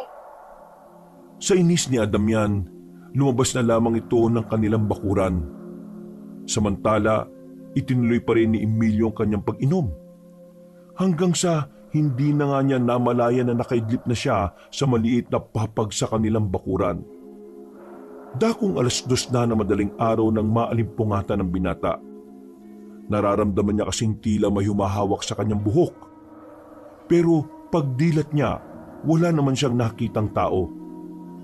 Napabangon siya kahit na masakit-sakit pa ang kanyang ulo. Tiningnan niya ang paligid. Hinanap niya si Amanda. Pakiramdam niya kasi si Amanda ang humaplos sa kanyang buhok. Amanda? Ikaw ba yan? Amanda? Nakita niyang dumating ang kanyang ama. Nakatingin ito sa kanya na parang nagtataka. Tay, naramdaman ko si Amanda habang natutulog ako eh. Nandito siya kanina. Anak, alam naman natin na wala na si Amanda. Pero naramdaman ko nga siya kanina. Hindi ako pwede magkamali. Kilala ko kung gaan ang kamay niya. Emilio, isipin mong maigi. Baka mamaya nananaginip ka lang kaya akala mo makita mo siya. Naalimpungatan ka rin kasi kaya akala mo totoo. Sa sinabing yun ng kanyang ama ay para siyang natauhan. Napagtanto niya na maaring tama nga ang matanda. Kaya bumalik na lamang ito sa loob. Umupo sila ng ama sa harapan ng salangan nila. Ngayon lang ako nakauwi. Inausap ko kasi yung kakilala kong pulis. Nakikiusap ko na baka kung pwede lang na bilisan nila yung investigasyon. Maraming salamat, Tay. Sige na, magpahinga ka na ulit. Magluluto lang ako ng pangagahan natin. Para mamaya kapag gising mo, meron ka na rin makakain. Tumango na lamang si Emilio at sinunod na lamang ang sinabi ng kanyang ama. Nang umagang yon, nagising ang binata hindi dahil sa ingay sa labas. Nagising siya dahil sa malakas na alog ni Damian sa kanya. Agad naman siyang napabangon. Masakit ang ulo at medyo nahihilo pa. Oh, bakit ka ba nangiistorbo kaaga-aga? Ba't patay na si Mr. Ling. Ano naman pakialam ko sa matandang yun? Kung, ano? Patay na? Oo, pre. Patay na. Natagpuan ang bangkay niya sa magkakalayong parte ng lugar natin. Nakakilabot, pre. Sobra. Yung mga hita niya, ayun, naagapan dun sa ilog. Yung mga braso naman niya, sa kakahuyan. Yung ulo naman, nasa loob mismo ng bakuran. Habang yung katawan nakatiwangwang lang sa likod ng sasakyan nila. Wakwak yung tiyan. Sa unang tingin, parang katawan ng baboy Pero katawan daw yun ni Mr. Ling. Buti sa kanya. Pero sino naman ang pumatay daw sa kanya? Ito nga, pre. May mga nakakita kagabi habang inaatake ng aswang si Mr. Ling. Ano? Aswang na naman? Oo, pre. Maniwala ka na kasing totoo sila. Marami na rin kasi ang nakakapagsabi, aswang talaga. Kitang-kita nila. Tingnan mo ngayon sa barangay, ang daming nagre-reklamo. Ang daming nagpapatunay na may aswang dito sa atin. Dahil sa mga nangyayari, pakiramdam ni Emilio, unti-unti na rin siyang naniniwala sa mga aswang. Para sa kanya, mas mainam ng totoo ang nilalang na yon dahil ang mahalaga naman sa kanya, wala na si Mr. Ling sa mundo. Gulantang ang kanilang buong lugar sa brutal na sinapit ng negosyanteng inchik. Marami ang nababahala na baka sila na ang isusunod. Kaya naman, bago pa lang mag-alas 5 ng hapon, lahat sila ay nasa loob na mismo ng kani-kanilang bahay. Tay, nabalitaan niyo po ba yung nangyari sa amo ninyo? Wala na. Patay na. Kinarma na ang isang yun. Kung sino man siyang aswang na siya, malamang sa malamang kilala niya si Mr. Ling. May atraso siguro siya sa aswang kaya pinatay siya. Sa dami ng sinabi niya, tila hindi naman siya narinig ng kanyang ama. Balisa si Mang Ame, wala sa sarili. Hindi mapakali ang mata. Bagay na kapansin-pansin naman para kay Emilio. Kaya naman, agad niyang nilapitan ang tatay niya. Tay, ayos lang ba kayo? Bakit parang takot na takot kayo? Hindi. Wala to. Masama na kasi ang pakiramdam ko Magpapahinga na lang muna ako. Naglakad ang kanyang ama papunta sa loob ng silid nito. Napapailing na lamang ang binatang si Emilio. Dahil wala naman siyang gagawin nung mga sandaling yon, naisipan niyang puntahan na lamang ang kanyang kaibigan. Pero sa kalagitnaan ng kanyang paglalakad, bigla na lamang niyang naramdaman na parang merong sumusunod sa kanya. Napalingon siya sa likuran, pero wala naman siyang nakita. Nang marinig niyang palakas ng palakas sa mga tunog, dito niya naisipang bilisan ng kanyang lakad. Sino yan? May tao ba dyan?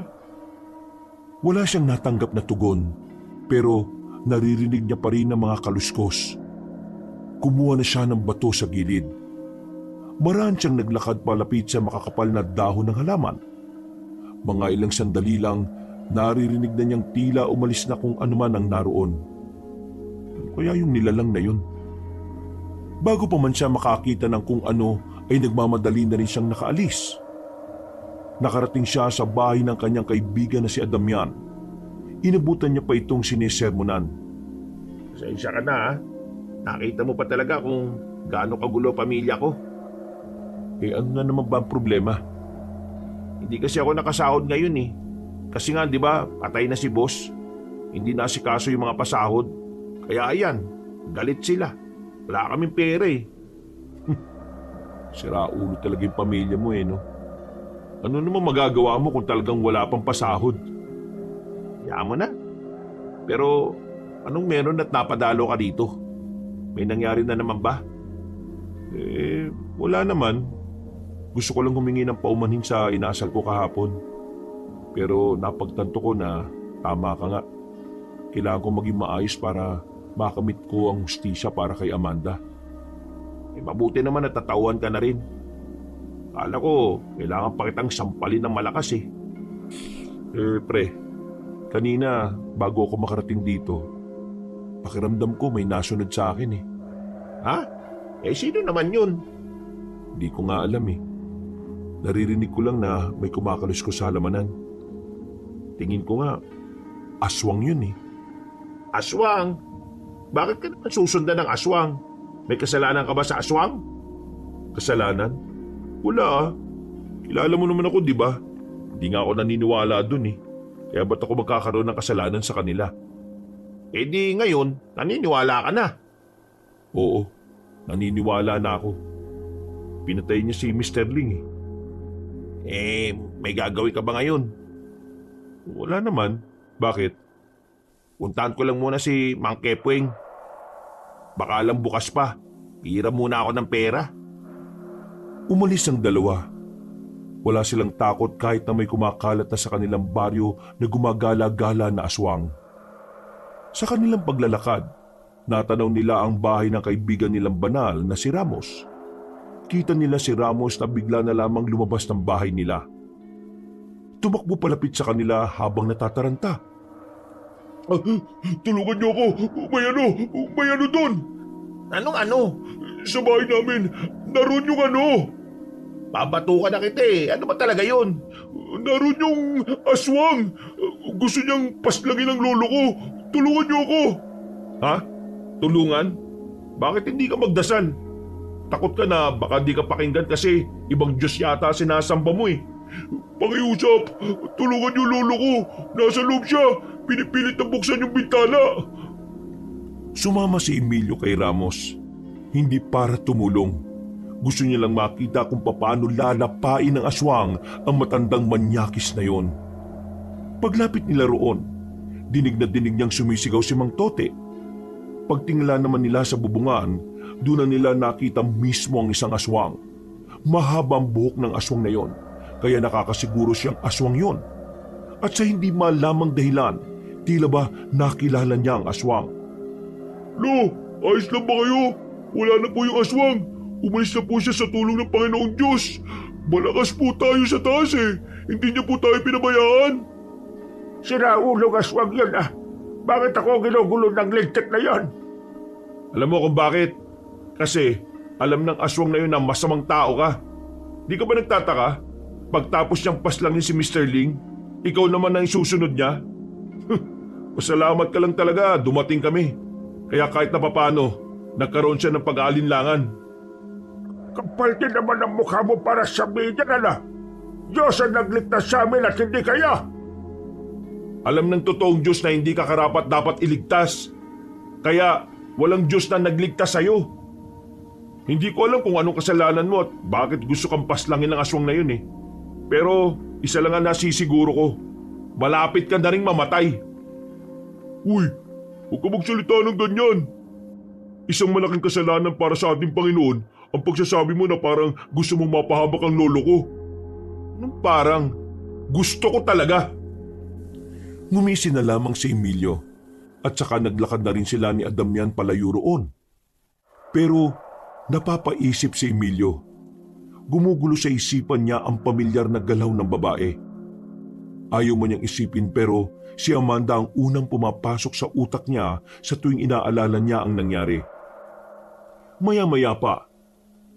Kung ganun, paano naman magiging aswang si Amanda, pre? Sigurado ka ba na siya yun?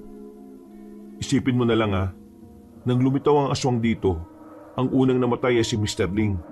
Tapos, ang isusunod niya ngayon, si Mang Tote. Yung dalawa lang naman na yun ang may ginawang kabastusan sa kanya eh. Alam mo nga, inala ko, baka silang dalawa yung nanamantala kay Amanda at sila rin yung pumatay. Kasi kung hindi si Amanda ang aswang, bakit naman pupuntidehin ng aswang yung dalawang matandang yun? Sabihin na natin si Amanda nga yung aswang. Pero ang tanong, paano nangyaring naging aswang siya kung namatay na siya? Naalala mo yung sinabi ng mga imbalsamador? Yung bigla na lang may aswang na pumasok, tapos kinuha niya yung bangkay ni Amanda Yung aswang na kumuha sa kanya, malakas ang kutob ko na yun din na matandang babae na kinukwento ko sa'yo. Yung sinasabi mong kinausap kayo ni Amanda? Hindi ko alam kung paano niya ginawang aswang si Amanda eh. Pero siya talaga yun. Alam kong siya talaga yun. Siya ang aswang na kumuha kay Amanda at ginawa niyang kagaya niya. Diyos ko, nagiging komplikado na ang lahat ah. Kung totoong si Amanda nga yung aswang na pumaslang kay Mr. Ling, siguradong si Mang Totoy na talaga ang susunod. Nakabahan ako pre. Bakit naman? Paano kung mapatay ng taong bayan si Amanda? Di double dead. Joke lang ah. Kung ganun man ang mangyayari pre, kailangan mo tanggapin yun. Alam mo naman na ang aswang ay hindi na tao. May panganib silang dala. At kung ganun man ang mangyayari, makakapalit na yun sa pagpaslang niya sa mga biktima niya. Huminga na lamang ng malalim ang binatang si Emilio. Pero sa loob-loob niya, hindi maalis ang kanyang pagkabahala. Matapos ang pag-uusap na yon, ay umuwi na lamang siya sa kanila. Kinabukasan ng umaga, agad na kumalat sa buong lugar nila ang nangyari kay Mang Tote. Parang babaeng putak ng putak si Mang Tote habang pinapaalam sa mga kalugar nila ang dinanas nito. Tay, nabalitaan niyo na po ba yung usap-usapan sa labas? Si Mang Tote, munti ka nang madali ng aswang. Nangihinayang nga ako eh. Pero kung iisipin mo, no, siguro sinisingil na sila ng karma. Una, si Mr. Ling. Hindi pa nga nalilibig si Mr. Ling eh, isusunod naman tong si Mang Tote. Medyo maganda ang taste ng aswang ah. Hindi ka dapat ganyan magsalita anak. Masama yung ganyan. Hayaan mo ang Diyos ang maningil sa kanila. Di sige. Yan ang sabi nyo eh. Pero saan ba kayo galing? Inumaga na naman kayo ng uwi ah. Naghahanap ako ng ibang trabaho. Alam mo naman na wala na si Mr. Ling. Kaya hindi malabong mawalan na rin kami ng trabaho. Ganun ba? Pero bakit parang palagi kang balisa? Hindi ka pa sinasabi sa akin, Tay? Wala. Balisa. Malamang balisa ako. Wala ka ng trabaho eh. Tapos nanganganib din akong mawalan ng trabaho. Sinong hindi magiging balisa ng ganon? Sa bagay. Pero huwag ka mag-alala, Tay. Naghahanap na rin naman ako ng trabaho eh. Nung umagang yon, ay umalis na sila ni Adamian para puntahan ang bahay nila Amanda. Yun na kasi ang huling araw ng burol ng ina ng dalaga. Buti na lang din talaga. Mababait ang kalugar nila Amanda kaya yun ang nag-asikaso ng lahat. Habang inahatid nila sa huling hantungan ng ali, napalingon si Emilio sa may gilid. Parang nakita niyang kasabay nilang naglalakad ang babaeng si Amanda. Pero nang lalapitan niya ito, ay bigla na lang itong nawala. Bakit pre? Wala. Akala ko lang nakita ko si Amanda. Guni-guni ko lang pala. Ipinagpatuloy na lamang nila ang paglalakad at ilang sandali lang, tuluyan na nga silang nakarating sa sementeryo. Iyakan ng ilang kakilala ng ina ni Amanda. Kahit si Emilio rin ay bahagya ring napaluha. Kahit na papano kasi, naging mahalaga na rin sa kanya ang ali. Para sa kanya, hindi karapat-dapat na nawala ang mag-ina. Ang ideyang ito ang mas lalong nagpapausbong ng galit ng binata. Maya-maya, Kahit na hindi ko naman kilala yung nilibing kanina, ang sakit-sakit pa rin sa dibdib no? Nakakaawa eh. Hindi nila dapat naranasan yun. kaya nga Kaya dapat, makamit na kagad nilang hustisya. Hahanap ako ng ebidensya para mapatunayan na may kinalaman nga si Mang Tote sa pagkamatay ni Amanda. Napatango na lamang ang kanyang kaibigan. Ilang araw pa ang nakalipas, himulang walang nagparamdam na aswang sa kanilang baryo. Si Mang Tote naman, medyo lumakas na ang loob ng makabuo ito ng samahan ng mga kalalakihan na tutugis sa aswang. Gabi-gabing rumoronda ang mga yon. Dala-dala nila ang kani-kanilang itak at ang iba pa ay may mga baril na dala. O Tay, nakauwi ka na pala. Kanina ka pa? Oo, Medyo kanina pa ako nakauwi. Ikaw ba saan ka galing? Sumama ako kay Adam yan. Nag-extra lang na magbuhat sa bigasan. Ay, may dala nga pala akong pagkain, oh. Uy, sakto. Nagugutom na rin ako eh. Tay, hindi ba kayo sasali dun sa binuong grupo ni Mang Tote? Balita ko kasi isinali ka niya eh. Di ako sasali. Bakit naman ako sasali sa kanila? Nilalagay lang nila ang sarili nila sa kapabakan eh. Mabangis ang aswang na yun. Hindi sila uubra. Mabuti naman at hindi kayo sumali. Mapapahamak lang kasi kayo ron. Ay, siya nga pala, Tay. Ano na pala balita sa kaso ni Amanda? May sinabi na ba yung kakilala niyong pulis? Wala pa nga eh. Nahihirapan yata silang hanapin yung salarin. Pero huwag ka mag-alala. Kapag meron ng balita, sasabihan naman kita kagad eh. Inilatag na lamang ni Emilio ang mga plato sa lamesa para sabay na rin sila makapagmeryenda ng ama. Sa mga nakalipas na araw, nagiging maganda ang samahan nila ni Mang Ame. Umiiwas na ito sa mga bisyo at hindi na rin ito sumasama kay Mang Tote. Ang kaso nga lang, madalas nang napapansin ni Emilio na parang laging wala sa sarili ang kanyang ama. Lalong-lalo na kapag oras ng gabi. Isang gabing malakas ang ulan. Kainis. Ngayon pa talaga umulan ng malakas kung kailan naglalaba ako. Isinilong na muna ni Emilio ang mga labahan niya malapit sa salangan nila. Hindi lang ulan ng malakas ng mga oras na yon. Nakikisabay din ang hangin. Masama ang panahon pero wala ang kanyang ama sa loob ng bahay. Nagpaalam kasi yun na may pupuntahan matapos nilang kumain ng merienda. Sa lakas ng ulan, sandaling nawala ng kuryente sa kanilang baryo. Pagkidlat ng malakas, nang magliwanag ang paligid, nakita ni Emilio na merong babaeng nakatayo sa gilid ng kanilang bahay. Basang-basa ang babaeng yon. Nang tingnan niya ng maigi, nanlaki ang kanyang mga mata. Bumilis ang tibok ng kanyang puso. Hindi niya alam kung ano ang kanyang mararamdaman. Parang lulundag ang puso niya nang mapagtanto na ang babaeng yon ay walang iba kundi si Amanda. Maraan siyang naglakad. Wala na siyang pakialam kung mabasa siya ng ulan. Nang makalapit na siya, dito na niya napagtanto na ang babaeng ang ito ay ang babaeng kanyang minahal. Bigla niya itong niyakap sa gitna ng malakas na ulan. Lahat ng sakit na nararamdaman niya ay tila napawi na. Sobrang saya ng kanyang kalooban. Nawala ang kanyang pangungulila. Muling sumigla ang kanyang puso. Amanda, ikaw nga yan.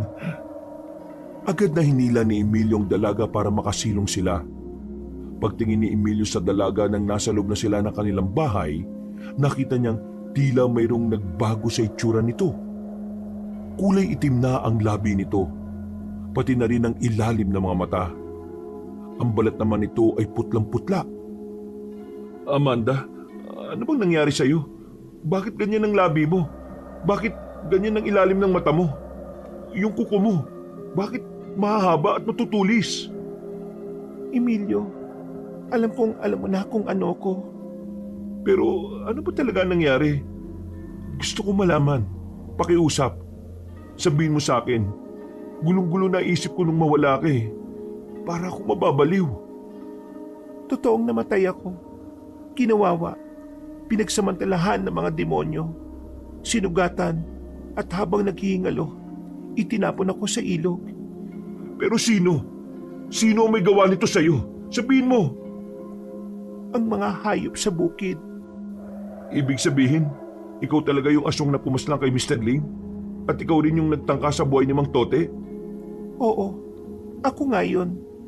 At hindi ako titigil hanggat hindi sila nagbabayad sa ginawa nila sa akin. Pero paano ka naging ganyan? Yung matandang babae na laging sumusunod sa akin, isa siyang aswang. Siya ang nagbigay ng panibagong buhay sa akin. Pero hindi na ako gaya ng dati. Dahil ang buhay ko ngayon ay para maging aswang na. Tinutulungan niya akong mabuhay ulit para makapagiganti sa lahat ng lumapastangan sa akin. Pero Amanda, Hinahanap ka na ng mga tao ngayon. Pwede ka nilang mapatay. Tutulungan kitang mapakulong si Mang Tote. Sabihin mo lang sa akin kung anong kailangan kong gawin. Walang saysayang hustisya kung ang batas natin ay mabisa lamang sa mga taong maimpluwensya. Kaya hindi na ako aasa sa batas. Nasa kamay ko ang kakayahan na makamit ang hustisya. Gagawin ko yun na mag-isa. Hindi ako papayag na mabaon lang sa limot ang lahat. Buhay ng mama ko ay nadamay. Buhay ang nawala. Buhay din ang kapalit. Pero Amanda, Emilio, hindi na ako gaya ng dati.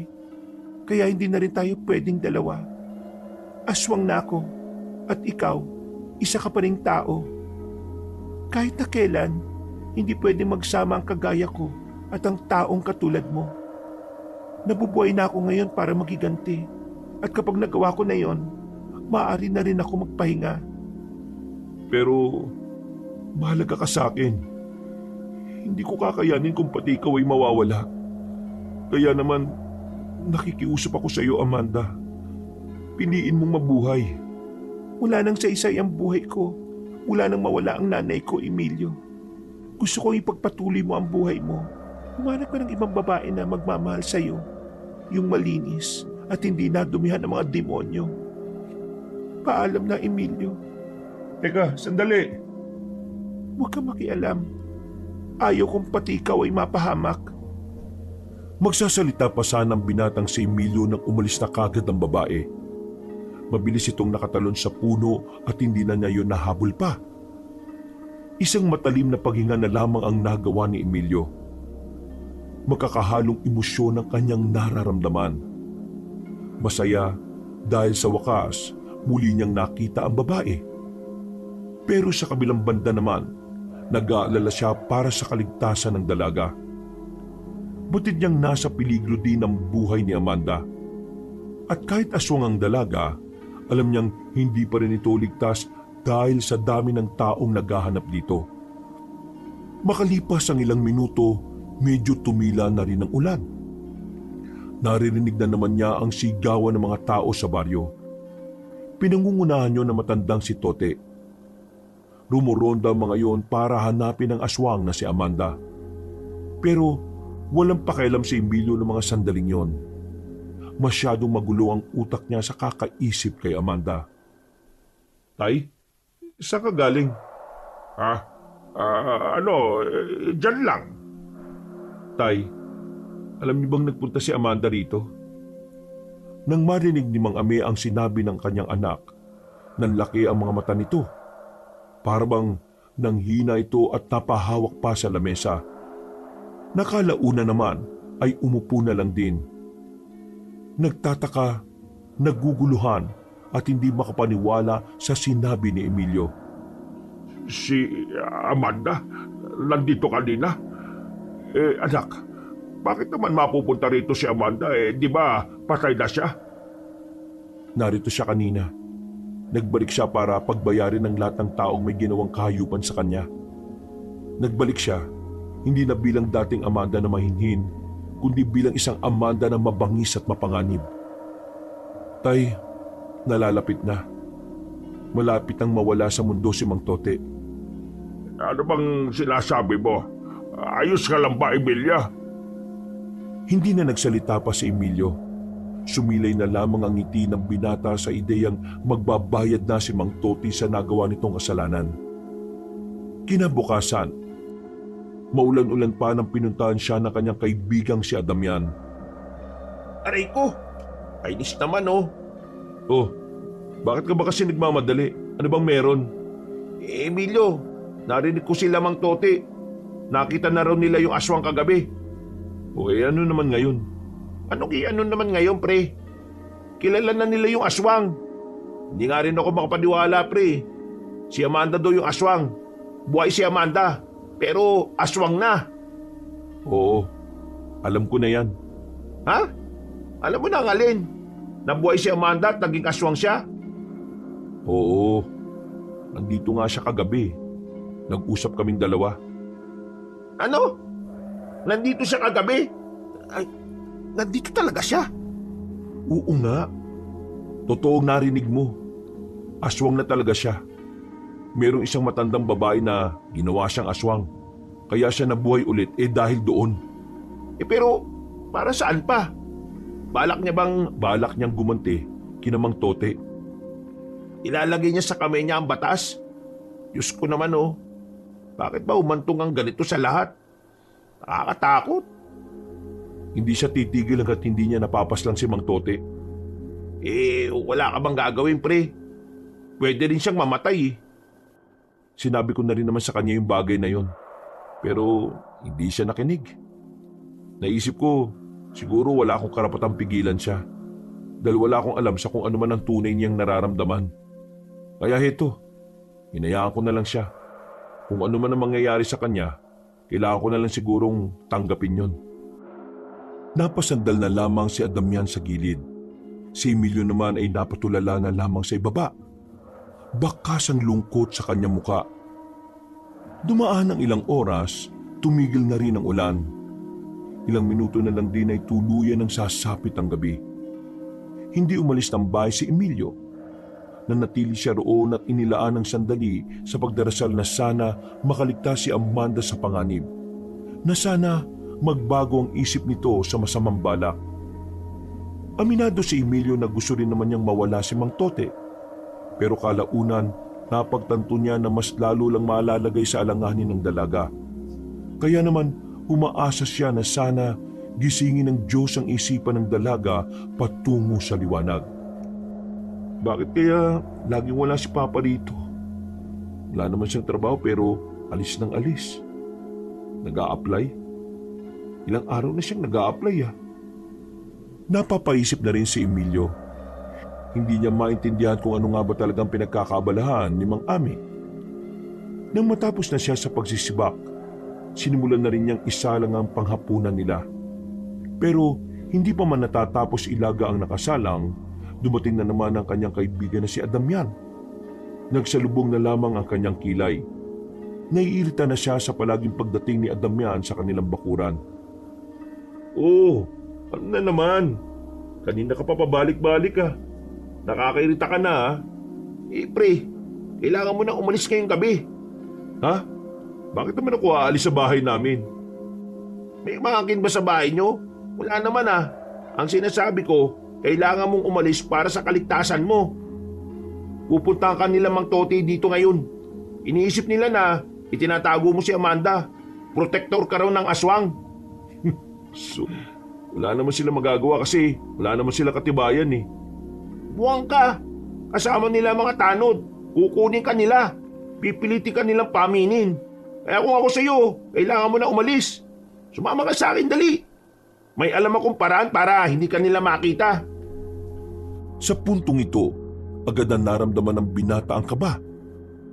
Nagmamadali na niyang inilagay ang mangilan-ngilan niyang gamit sa kanyang bag.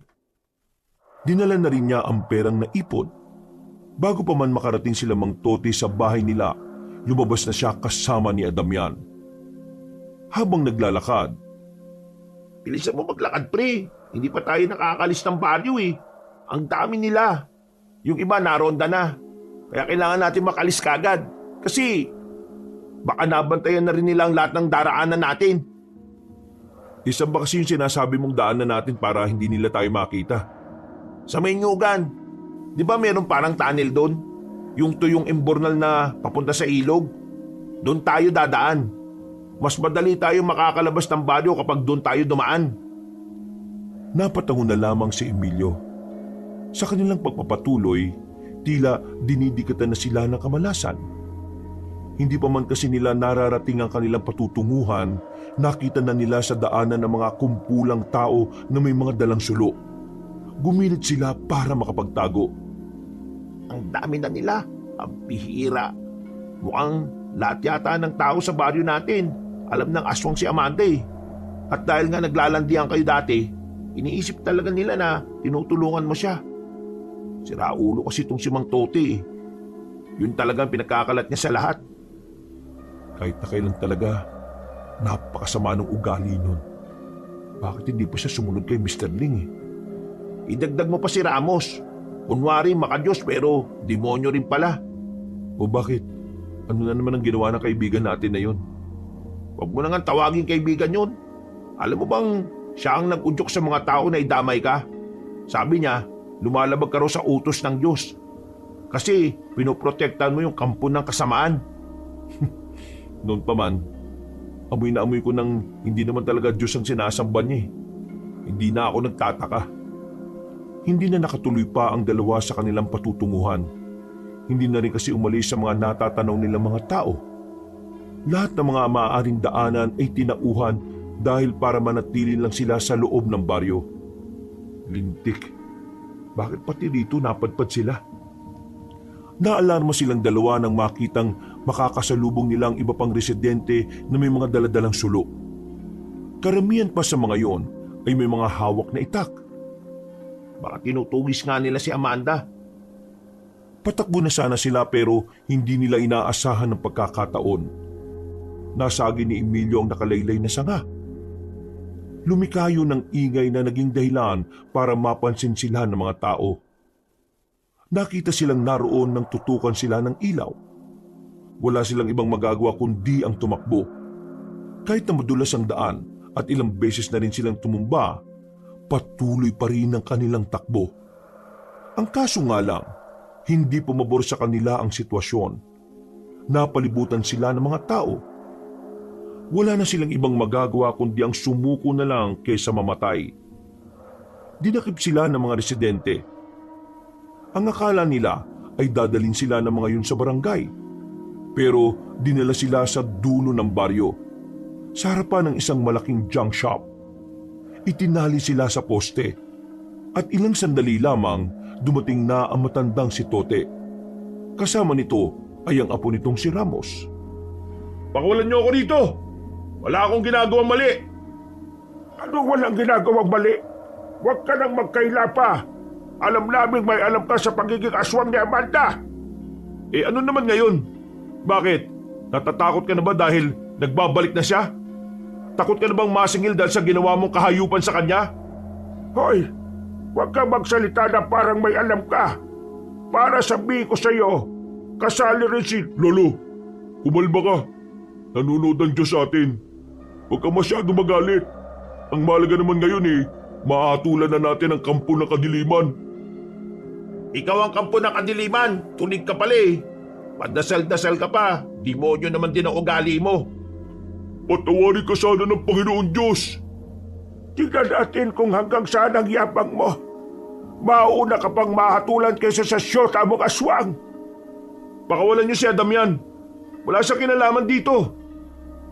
Siya ang tumulong sa'yo para tumakas. Ibig sabihin, kampo na rin siya ng kasamaan. Magagalit ang Diyos kung pakakawalan namin siya. Buwang ka talaga no? Ilang sandali pa, kinuha na ni Mang Tote ang mahabang itak. Nangingingkab yun dahil sa sobrang talim. Lumapit ito kay Emilio at tinuwakan sa buhok ang binata. Sinimulan na matanda ang pagtatanong. Sabihin mo sa amin kung nasaan ang babaeng yon, kung gusto mo pang mabuhay. Kapag hindi ka nagsalita, ibig sabihin tinatanggap ko na ang kamatayan mo ngayon. Wala akong alam. Nagkausap lang kami pero hindi ko alam kung nasaan siya. At kung sakali mang malaman ko, hindi ko rin naman sasabihin sa inyo Kung ganoon, wala namang problema. Tutuluyan ka na lang namin. Itinaas na ni Mang Tote ang itak. Nakaamba na itong itaga sa liig ng binata nang biglang mamatay ang mga ilaw roon. Naalarma ang mga tao. Ilang sandali lang, narinig na lamang nila ang pagdaing ng mga residente. Isa-isa na silang inuubos ni Amanda.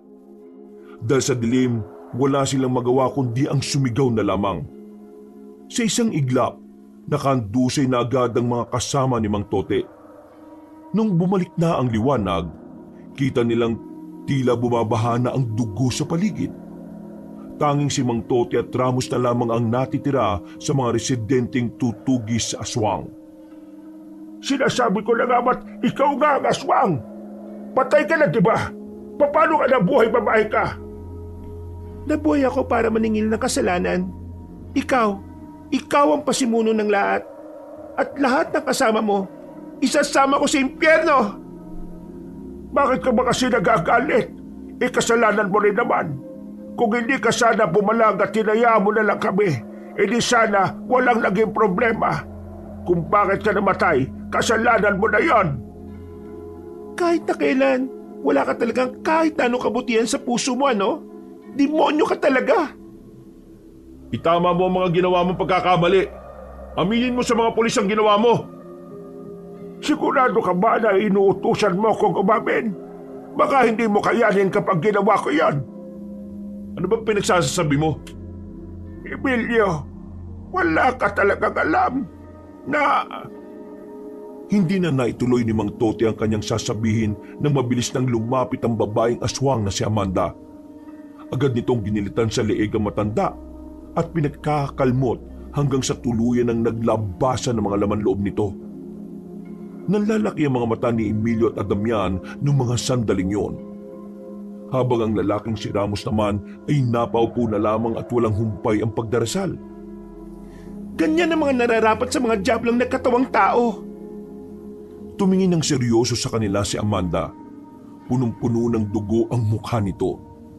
Hindi na ito makilala ni Emilio. Sobrang layo na nito sa Amanda na nakilala niya. Magagalit ang Diyos sa ginawa mo dahil masama yan! Tumawa lang ng mahina si Amanda. Nagmamadali na itong makalis. Habang nakagapos pa rin sila Emilio roon, biglang nagsalita si Ramos sa kanila.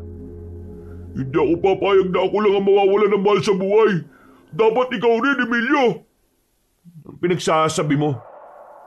Nababaliw ka na yata eh. Yan kasi, kakasamba mo sa diablo. Hindi mo ba alam?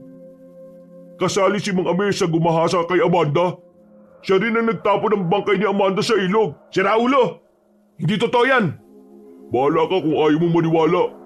Pero ngayon, alam natin pareho na si Mang Amina ang susunod. At wala ka magagawa para pigilan si Amanda. Hoy! Pakawalan mo nga kami rito! Hindi na sila inintindi pa ng lalaking si Ramos. Iniwan sila nito. At sa mga sandaling ito, kinakaba na si Emilio sa ideyang baka mamatay ang kanyang ama. Mabuti na lamang, merong napadaan na tao at tinulungan sila makawala. Wala siyang sinayang na sandali. Agad silang tumakbo patungo sa bahay nila Emilio. Nang makarating sila roon, inabutan nilang nasa bakuran si Amanda. Duguan pa rin ang kamay at ang ilang parte ng katawan nito. Nagtindigan ang balahibo ni Emilio ng mga sandaling yon. Ang tanging tumatakbo na sa isipan niya ay baka wala na rin ang kanyang ama. Nagkatinginan sila ni Amanda, pero walang salita ang lumabas sa bibig ng babaeng aswang. Nakatingin lang ito sa kanya na parabang sinasabi na yun na ang huli nilang pagkikita. Umalis ang babae. Ni hindi na rin niya nagawa pang tanungin dahil sa nararamdamang konsensya at hiya. Bumungad sa kanya ang kanyang ama na nakaupo sa sulok at takot at halos maiyak na rin. Nanlalaki ang mga mata. Tay, totoo ba? Sumagot ka. Umami ka sa akin. Sabihin mo ang totoo. Totoo ba nakasama ka na namantala kay Amanda? Wala ako sa sarili ng araw na yon, anak. Pinatikim nila ako ng ipinagbabawal na gamot kaya wala akong kalam-alam sa mga nangyayari. Pero hindi ko ginusto ang ginawa ko. Pinagsisisihan ko. Hindi! Hindi ka nagsisisi. Dahil kung nagsisisi ka, dapat una pa lang nagsumbo ka na sa mga pulis. Natakot ako, anak. Hindi ko kasi alam ang gagawin ko. Basta nung paggising ko naalala ko mga ginawa ko. Patawarin mo ko, anak. Hindi ko sinasadya. Sinabihan na kita noon na lumayo ka sa kanila. Pero hindi ka nakinig sa akin eh. Binaliwala mo lahat ng paalala ko. Ngayon, wala ka ng anak dahil wala akong ama na kagaya mo. At kung talagang may natitira ka pang konsensya, itama mo mga kasalanang nagawa mo. Matapos ang pag-uusap na yon, agad din namang sumuko sa mga pulis ang matandang si Ame. Sinalaysay nito ang lahat ng nangyari at kalaunan, ikinulong na rin siya. Masakit para kay Emilio ang mga nangyari. Pero kailangan niyang pagbayarin ng ama sa nagawa nito. Lumipas na ang 1 taon. Wala nang balita si Emilio sa dalagang si Amanda. Huli siyang nakatanggap ng liham ng pamamaalam 1 linggo matapos ang gulo. Ang matandang babae naman na naging dahilan kung bakit naging aswang ang dalaga ay natagpuang patay sa gilid ng kalsada. Hinala nila si Amanda ang pumaslang sa matandang aswang. Sa karanasang yon, natutunan ni Emilio na iba-iba talaga ang paraan ng mga tao sa pagkuha ng hustisya. Depende sa sistemang ginagalawan at depende sa kung gaano kalalim ang dahilan at kung gaano ito nakaapekto sa buhay ng isang tao. Sa ngayon, mapayapang namumuhay ang binata. Unti-unti na siyang nakakabangon. Pero hindi pa rin nawawala sa kanyang kalooban na sana isang araw muli niyang makausap ang dalagang si Amanda. Na sana isang araw magkaroon siya ng pagkakataong makabawi at maiparamdam sa dalaga ang tunay nitong halaga.